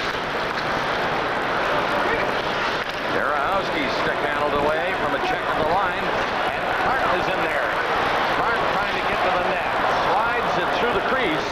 Chevrolet steered it away. And Berehowski is in deep. He's back of the goal with it. Takes a look around and leaves it in the corner. Hart back to the net. Being bothered by Romanek. Holds it on a skate. And the Leafs got it. Gregg got the puck out front at the line. Berehowski stopped it. Around the net, Marinov of Winnipeg. And he lifts one down the ice. Berehowski back. The two teams change quickly now. Berehowski slides a pass ahead. Vanderbilt tries to catch up to it and hit the linesman. And prevented Vanderbilt from moving in. King back for Winnipeg and got the puck out of the zone. Shot back in by Borsato. And Rhodes stopped it back of the goal. Here's Pearson. Pearson got it as far as the line. Another whack at it as he falls to the ice. And Vanderbilt through center ice. Vanderbilt. He did not see Marinov come up behind him. Tried to keep going. And a flag call. As Quintal was racing away, Vanderbilt was bumped. And there's a penalty. Well, Koharski watched about a six-pack of guys get pulled down and decides he's seen enough. And Shannon gets an interference penalty. That's Daryl Shannon trying to help his defense partner out. So the Leafs leading 2-1 go on the power play again. 0 for 3 the power play tonight. 12 minutes left in the third period. Toronto wins the draw. Berehowski and McCown are the two defensemen. There's the first shot. That missed the net. Off Anderson. Anderson again. Gilmore had his man tied up. Anderson on the boards. Lost it. The Jets get it right here. Coming down the far side. Eagles can't get a shot. McCown caught him. Berehowski and Gilmore. Gilmore poked it in there for Anderson. Ulanov back to watch him. Here's Gilmore. Turning and centered it right by Andrechuk. Anderson back to Berehowski. No shot from him. Down to Berehowski. Again, no shot. Knifed away by Anderson, and Gilmore couldn't knock it down. And the Jets get it out. That's Rhodes playing it up across the line for Berehowski. Gilmore brings it in. Dropped it back. There was nobody there. And Allen has to go back inside his own line. We are nearing the halfway mark of the third. Toronto 2, Winnipeg 1. Toronto's power play, led by Allen. In it goes. Andrechuk takes his man. Allen waits at the line, and now Mironov shot off his stick. Handled in the glove. Just like a shortstop, really. Held onto it, and of course, he's called. Well, Boris Mironov could possibly have won himself a spot in the Summer Olympics on the team handball team with this move. Closes his hands on it, takes 3 strides. So he goes there, and we go to Ron McLean. Right, Bob. Well, with the Shannons and Mironovs, let's check out that team from the city of brotherly love. Philadelphia Flyers have gone ahead of the Montreal Canadiens 4-3. Jeff Finley's first of the year, second of his career from Lindros and Brind'Amour. And the Flyers have a 1-goal lead in the third of the Forum. Now watch this play. Barrett grabs it, right, left, forward pass to the guy breaking between the goalposts. But it costs him 2 minutes and puts his team in an awful spot here. 40 seconds left in the penalty to Daryl Shannon. Winnipeg, who's outplayed the Leafs for now 20 minutes in the second and 10 in the third, and have been rewarded with only 1 goal, now have to kill a double penalty off to stay alive. Well, the delay of game penalty certainly closed his hand on the puck, no question about that. Lugged it for a few feet before clearing it. And now the Leafs have a 2-man advantage. They are leading in the game 2-1. So Winnipeg will have Eagles on. Kennedy is going to the bench. It'll be Stefan Quintel along with Eagles and Igor Ulanov. The Leafs, Andrechuk, Gilmore, Clark, Allen, Mironov. And first move made by Winnipeg was a good one. They won the draw and got it out. Allen brings it in. Shot it back in the net. Cheveldae trying to rip it away from Clark. Clark gave it to Mironov. Mironov coming in. Here comes Dave Allen. The shot. Picked out. Big rebound. Mironov. Here he is again. No shot. Allen gets another crack at it. In front. Andrechuk, and he missed from the short side. Still a 2-man advantage. Allen from the line. Gilmore in close. Allen. Stop. Gilmore. Allen again. Coming in. Hit the goal post. And it's off the glass. 1 Winnipeg penalty over. The Leafs continue to pressure. Here's Clark back of the net. Looking everywhere. Now moves it to Gilmore. Gilmore has Allen open at the line. He goes to Mironov. Drilled it. Blocked by Cheveldae. Well, what pressure by the Maple Leafs on the power play, but the Jets are hanging tough. Cheveldae for the past 3 seasons has won 30 or more games in each of them, and he makes a 30-game stop right here to keep his team alive on a hard shot that he picks off his hand well behind his leg to make the save. Andrechuk is trying to get his 50th for the 2nd straight year, pulls one a little to the left as he has Cheveldae at his mercy on an 8-footer. Dave Allen wires one here that beats Cheveldae from 15 feet, but it went off the post. You can see Koharski saying no goal. Well, 1:03 left in the second penalty. Boris Mironov is that second penalty. Tim Cheveldae is the man of the hour right now for the Winnipeg Jets. Just a few days ago, he was a Red Wing of Detroit. Lost his first game as a Jet last night against Vancouver. Shining tonight, trying to keep the Jets within striking distance. It is centered. The Jets try to shoot it out, get it as far as the line. Berehowski to Anderson. Takes the shot, forced to back off, moves up into the corner. Pearson centered it right at the score. It's going to be Anderson, I think. Will get the goal. He came crashing in front as he was falling, knocked it over the line. Well, Glenn Anderson, on a lovely little give and go to Pearson, jams it in when he's falling to give the Leafs the 2-goal lead. Here's the gift. Coming right up here. And Kim Tell does not take the goal. And you can see Anderson with the puck in the crease as he's going down, just puts it by. Went off the skate of Ulanoff right to Anderson, and as he's falling, he puts it in to make it 3-1. Number 12, Rob Pearson. And number 55, Rick Berehowski. Time 10:40. Anderson extends his point streak. That's 3 goals, 2 assists in the last 3 games. 10:40, the time of the goal by Glenn Anderson. Number 16 on the season. Pearson and Berehowski will get assists on that goal. That makes it Toronto 3, Winnipeg 1. So the Jets move it down deep. Darren Shannon hooked it in behind the Leaf net. It comes back to Kennedy, and his shot stopped by Rhodes. And now he decides to stop the play.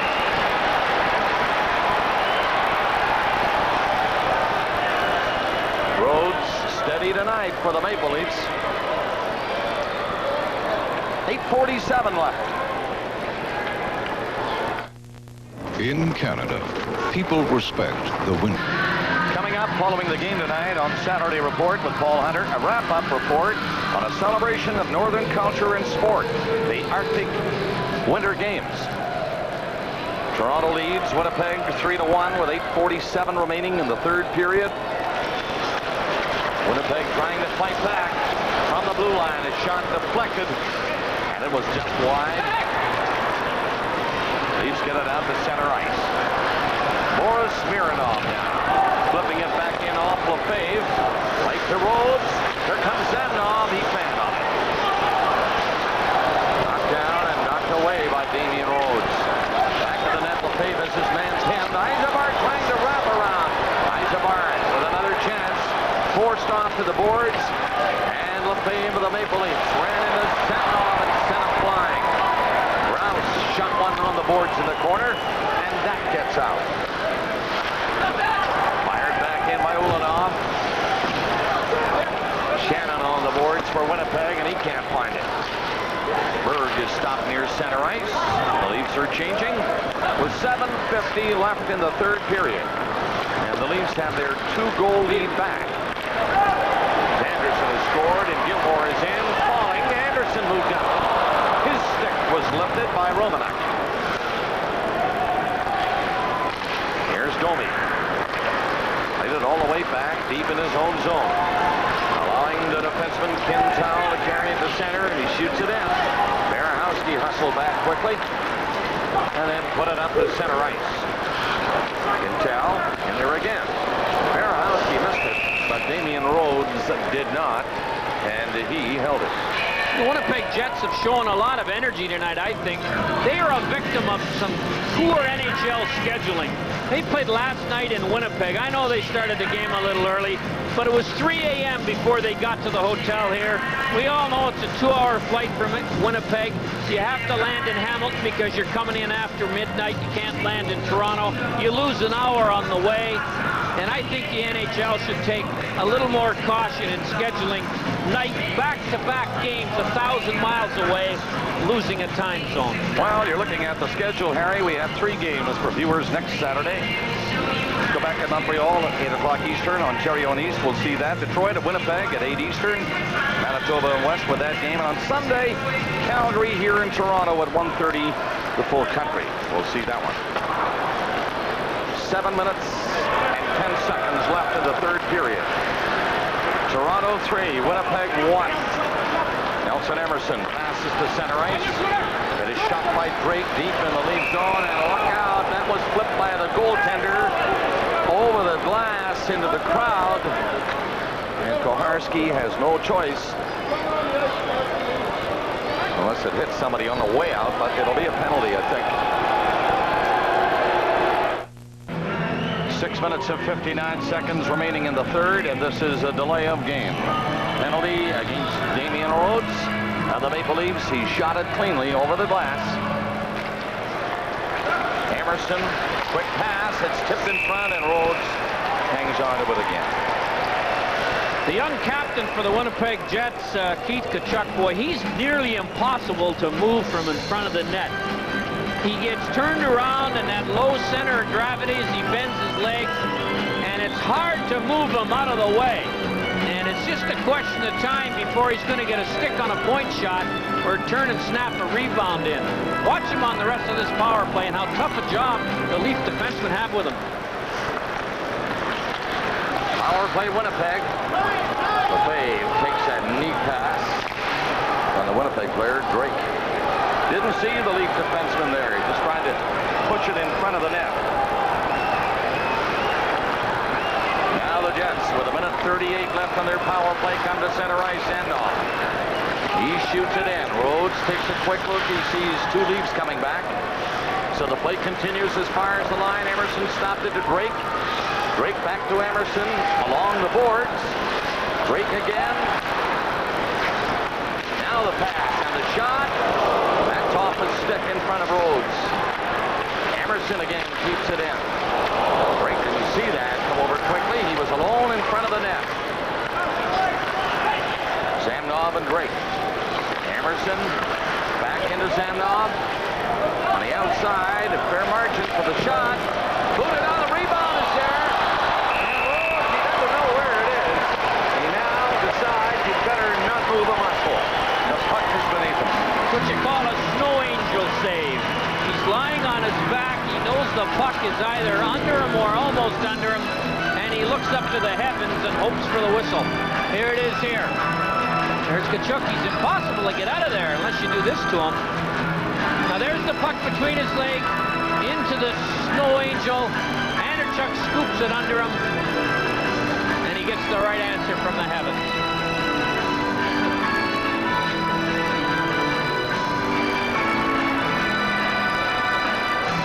Toronto Maple Leafs 3, the Winnipeg Jets 1.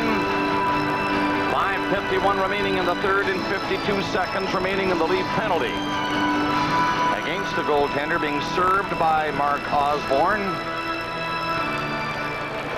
And from the faceoff, it is Zessel of the Maple Leafs who won the draw and cleared the puck. 40 seconds left in the penalty. Emerson taking his time, moving it out. Now he's coming. Weaved away from Berg once. He's in on the left side and tries the backhander right into Rhodes. You stop that. Jets stay in there. Eisebart nearly got in. Steen is back of the net. Steen being checked. Eisebart again waiting. Trying to find somebody open. Goes back off the boards to Emerson. Now Eisebart near the line. Gave it to Mironov. Boris Mironov didn't handle it cleanly. Had to shoot it into the corner. And the Leafs Berg left it for Zessel. He gets it out. The penalty comes to a close. And Osborne is on the ice again. 4:55 remaining in the third period. Toronto 3, Winnipeg 1. Jets held off by the Leafs penalty killers. Clark watching Drake. Gives him a bit of a rub along the boards behind the net. Moving up on that far side, the Jets try to keep it in. Few punches thrown back there. Clark going to work. And now they're all piling in. Drake and Clark had started it. And a little bit of a push by Drake was the sign for Clark. And he threw a hard right. And it jumped on Drake and everybody came in. Well, Wendell Clark really hammered Drake on the first one. And then Wendell Clark was jumped by a Winnipeg player. Clark tripped on a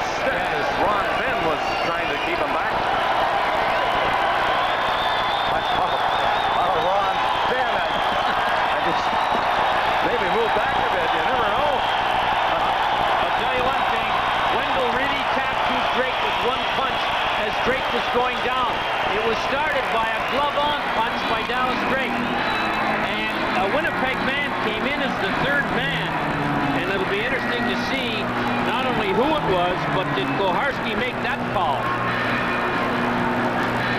Well, more penalties with 4:33 remaining in the third. We'll be back to show you the players in the penalty box, but with majors at this stage, they leave. There goes Drake of Winnipeg. Clark has already left for the Leaf dressing room. I'm kind of surprised there's not a third man in here.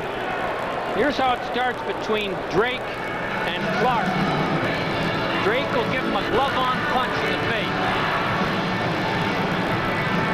Talking so far. There it is, right there.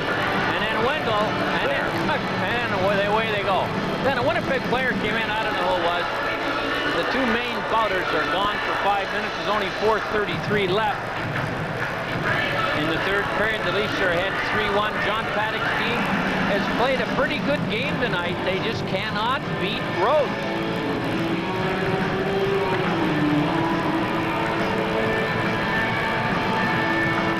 They outshot Toronto 17-8 in the second period. Rhodes was at his best very early in the game and again in the second period. 4:20 remaining in the third. Toronto leads 3-1. This one goes whistling over the boards at the Winnipeg bench, and the coaches were ducking. Well, the Jets are out shooting the Leafs 11-6 in this period. So you're looking at a 27-14 shot advantage after the first period. But they haven't been able to bury their good chances. Some poor shooting and some good goaltending is the combination that's cost Winnipeg this game if the Leafs can hang on. Harry was mentioning Damian Rhodes and his solid goaltending tonight. I'm sure he will be considered for one of the Molson 3 stars, which, of course, are coming up right after the hockey game. 4:05 left in the third. That is an icing call against Winnipeg. Zezel, Andrechuk, and Anderson, the goal scorers for the Maple Leafs. Zemnov with the Winnipeg goal here in the third. Well, this is the 6th game in 9 nights for the Toronto Maple Leafs, a real tough part of their schedule. They get a little bit of a breather now as they don't play again till Wednesday night when the Vancouver Canucks roll into here. And it'll be a welcome rest for the recovery of some players that are hurt and the rest for some players who've had to play more than their normal amount.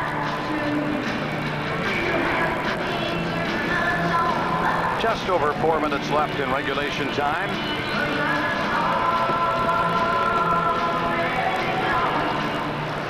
On the face-off, Barahowski. Shot deflected off the net. Back of the goal is Stepan Quintal. Got it ahead on the left side and Steen to center with Quintal missing it, and Eastwood is back in there. Eastwood for Toronto. And he can't get around Shannon. Now is bumped in the corner, but there might be a penalty call on the play. And it'll be against Winnipeg. Here's the whistle now. Penalty call, I believe an elbowing call is coming up against the Winnipeg Jets. We'll take a breather and go to Ron McLean. Wild final minute at the Forum in Montreal. Actually, a minute 16, I believe, to go in the game when the Canadians tie it at 4, Bob. As you can see, Damphousse directs it off the back of the net.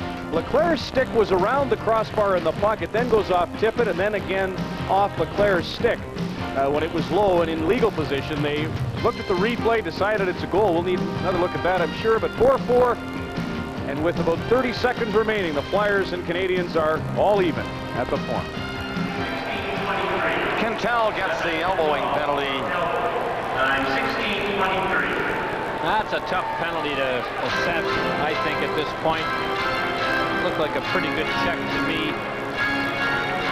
But the Winnipeg Jets can't seem to get a break tonight. They can't score when they get good chances. They are the victims of a penalty here at a terrible time.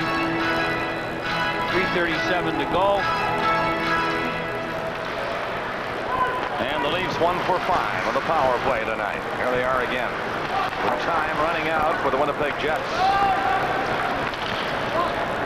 And the Leafs, Doug Gilmour back to the goal. Andrechuk was parked in front, but he was checked.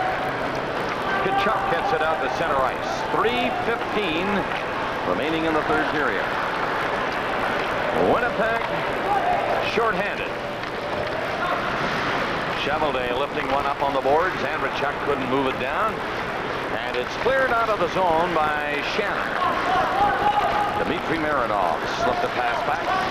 He and Shannon bump. Mironov takes the puck and leaves it there in his own zone. Here's Zemnov stealing it. Centered it. What a great play that was. But Shannon couldn't drive it home. Andrechuk back. He's over the line with Anderson. Centered one for Gilmore. He had to circle back for it. Gilmore to Anderson. To Gilmore again, and Zemnov intercepted. 57 seconds remaining in the penalty. And 2:30 in the third period. Ellis' shot is in wide of the net. Vanderbilt, the first one in there.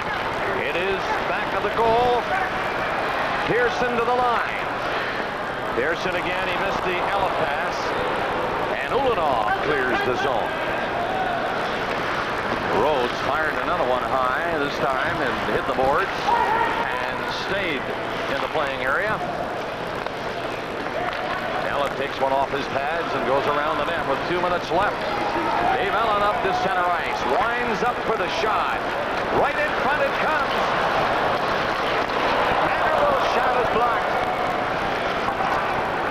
McCown will keep it in. Took a swing at it. Zemnov cleared it out. 1:40 remaining, and the penalty about over now. Quintel just getting out of the boxes. Rhodes makes another save. 1:30 remaining. Leafs 3, Winnipeg 1. Turning back is Darren Shannon. Got as far as the Leaf blue line and then lost it. Chevelday trying to get to the bench with a minute 10 left now in the third period. Isabart might move it up for him.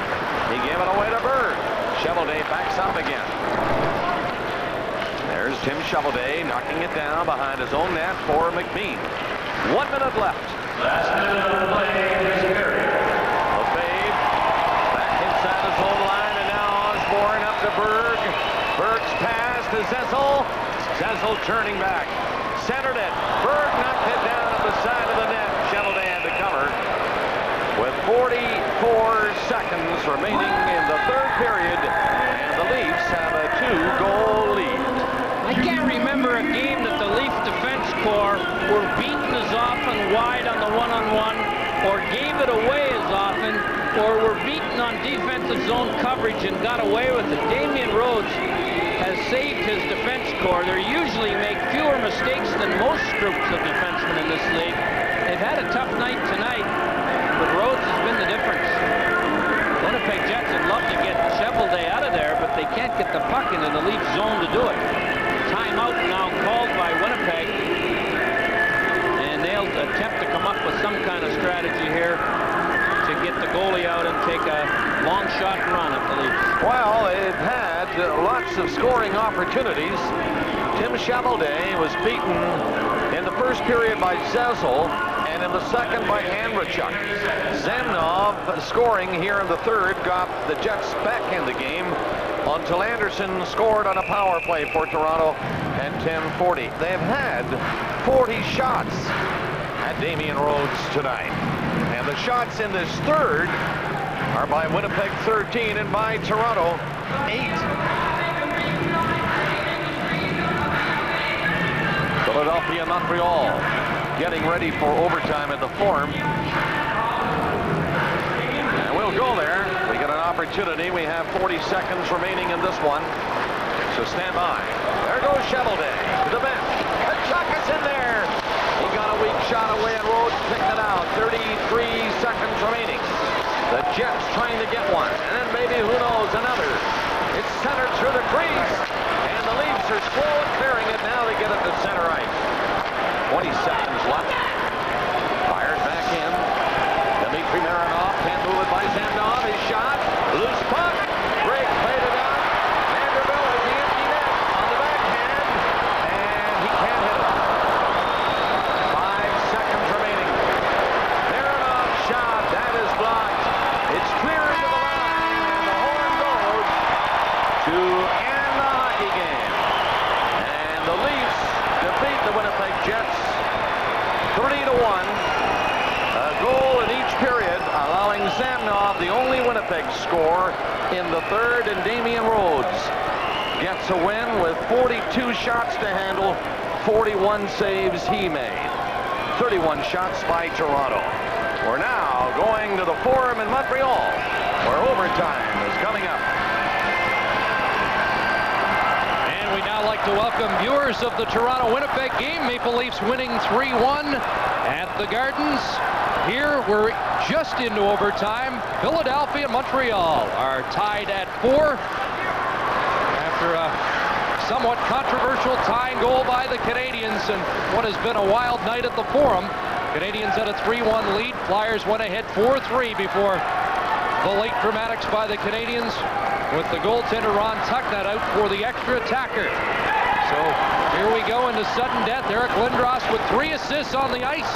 Knocks down Muller. Mike Keane centers it off the skate of Renberg. Now Malgunas passed Odeline, and it deflected off somebody into the Flyer bench. After Philadelphia took the lead in this third period, they played a good hockey game. They didn't give the Canadiens, even on power plays, any real good chances to score on Frederic Chabot.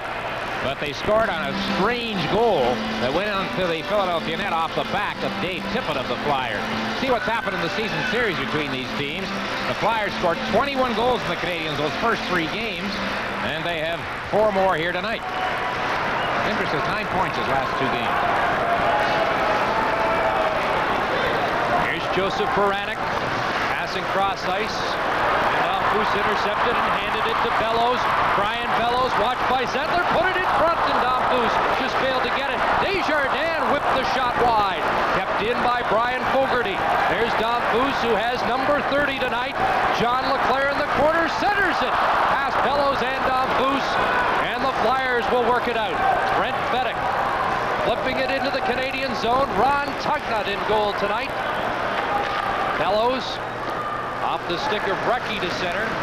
We should mention, for the viewers just joining us, that Dominic Roussel started the game for Philadelphia. Frederic Chabot came in. Roussel went back in a couple of minutes later, then was pulled after the 3rd goal, and Chabot's done a nice job the rest of the way. Here's Mark Lamb, side of the net. Tucknut, big stop off Lamb. Al Conroy turns, flipped the shot high behind the goal. Benoit Brunet ahead to Paul DiPietro, who has had a big night for the Canadiens. Malgunas for Philadelphia. 2 minutes gone in overtime. DiPietro causes the turnover. Yushkevich pins him. Petrov shot, and Chabot has it under the arm. And he wasn't certain he did have it. Boy, Petrov let that shot go right through the legs of Malgunas on a bang-bang play after the Canadiens won the battle along the boards right here.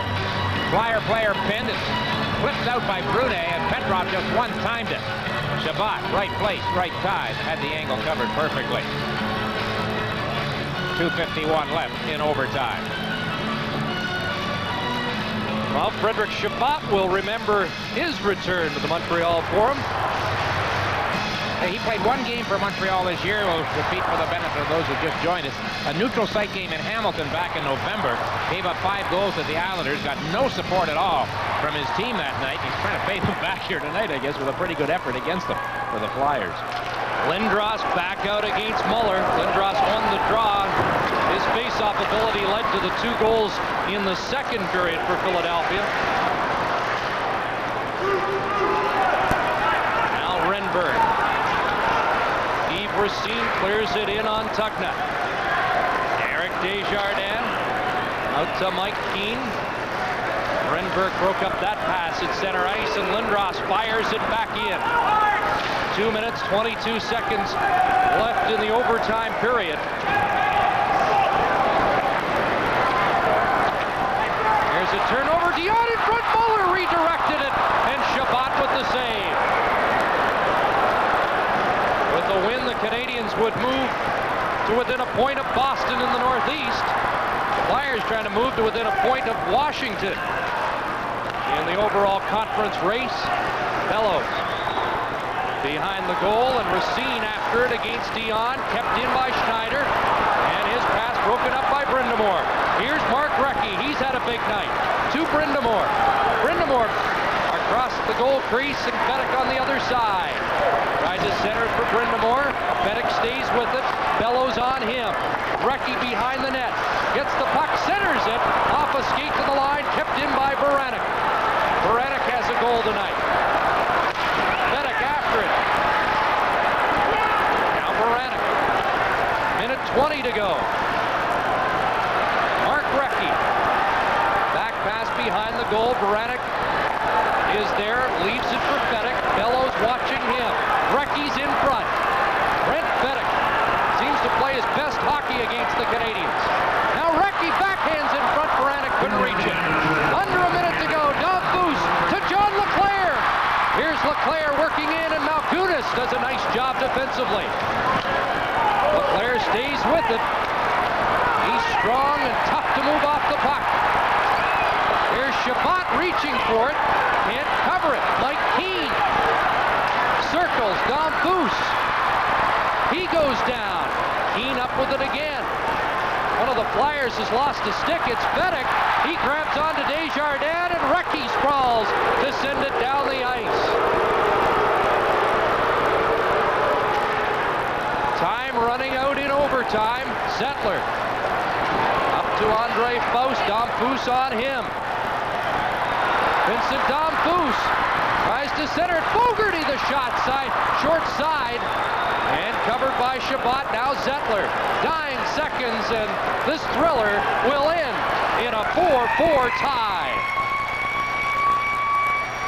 And I think the Flyers have to be giving a lot of credit to the substitute goaltender tonight, if you will, Frederic Chabot, who held his ground through most of the third period and then throughout the overtime.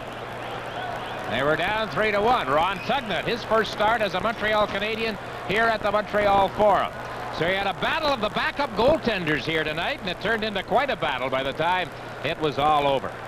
And it may turn out to be a valuable point in the overall standings for Philadelphia. They move to within 2 of Washington, and the Canadians are within 2 of the Boston Bruins in the race for first in the Northeast, with a big game against the Bruins set for Monday here at the Forum. By the way, these teams have played this year, 4-4 is a low-scoring game. That's right. It's unusual, but it had quite an ending for the folks. The Canadians let go a 3-1 lead, but fought back for the 4-4 tie. That's the final score here, while the Leafs are winners tonight in Calgary, leading San Jose.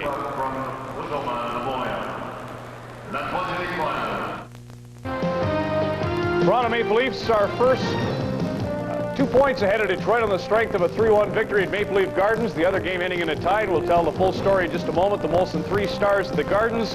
Tim Cheveldae bounces back with a great effort after last night. He's the 3rd star. Wendell Clark's the 2nd star, and 42 shots directed at Damian Rhodes.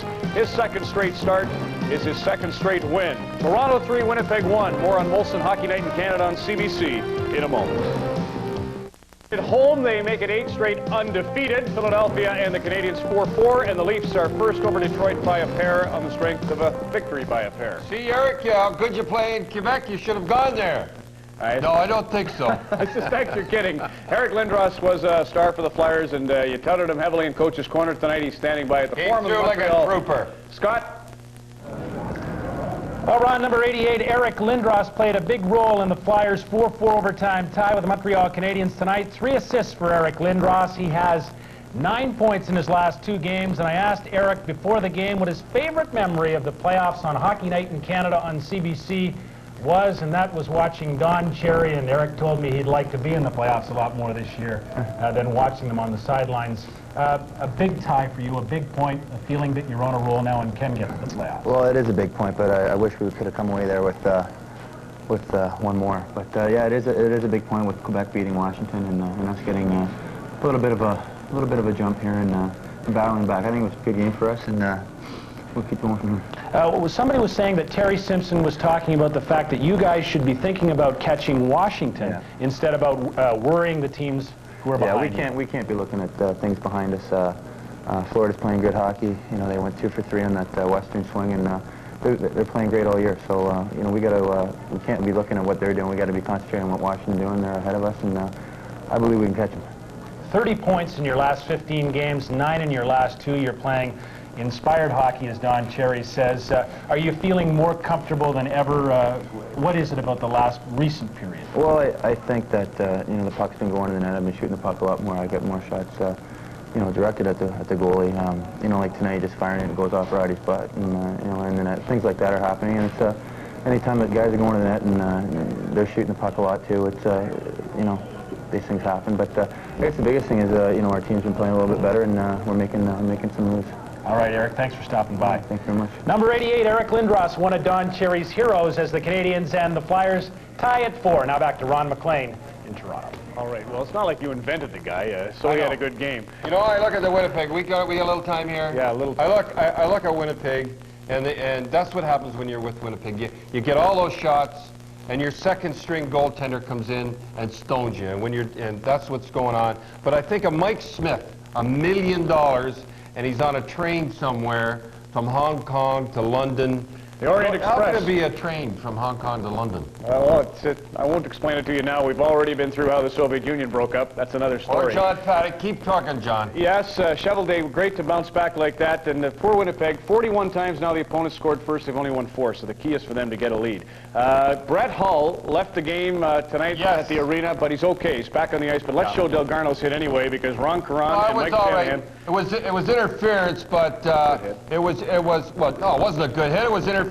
The puck come by after, but it wasn't a knee or anything like that. He's back with just a Charlie horse, but it looked pretty tough. There's Stastny helping him off. Yeah, well, in fact, they're playing together and look great together. Yeah. And Peter has scored. He set up Brett's goal early in the game, and Stastny has just scored a goal to make it 4-4. The Isles and the Blues in that one. We got a little. He said to my brother,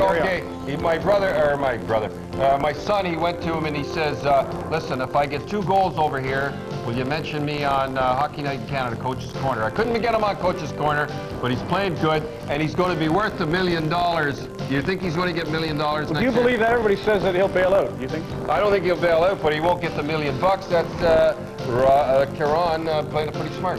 Is Sherry Basson going to be going to Winnipeg? I see he's I was talking to him, and Forsberg, I guess, is going to be back at $2.5 million. But that's like the Solani thing. They see Calgary, Mike Vernon's second shutout of the year, his 8th of his career, and they have an 8-point cushion on the Canucks, who are in Chicago tomorrow. Well, Sherry gave him a good lecture, I guess, a week ago, and they haven't lost a game since.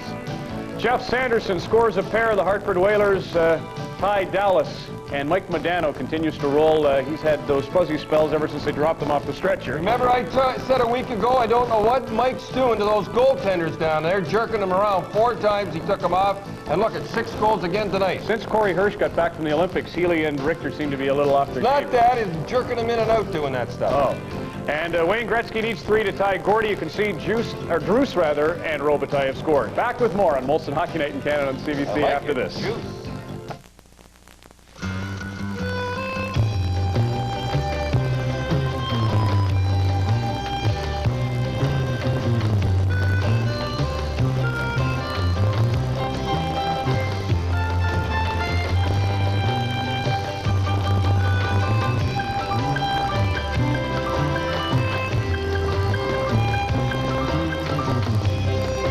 Call 1-800-528-1234 or your travel agent. Your best bet is a Best Western. There's freedom, there's a peace of mind. Just imagine the world you could find.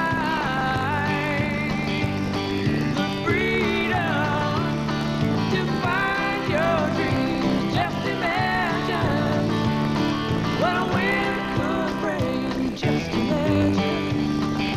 Motto 649. What do you want from a telecommunications company? Be there when I need you. We're ready for you.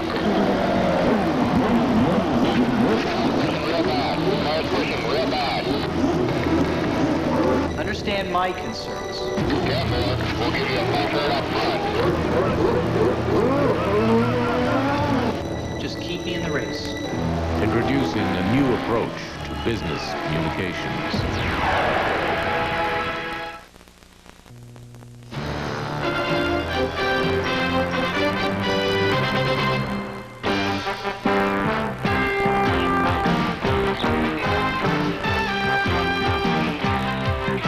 Molson Hockey Night in Canada on CBC. Brought to you by the Molson family of beers, naturally aged and free of preservatives. And by Imperial Oil and Esso Associates, who invite you to discover the Esso Tigers spirit of service.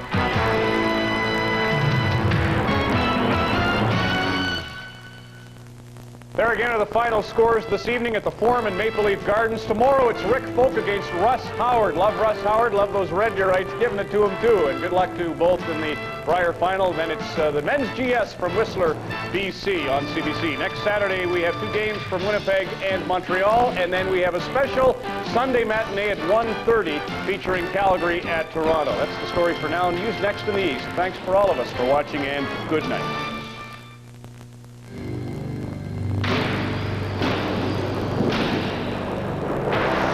CBC Sports, home of the champions.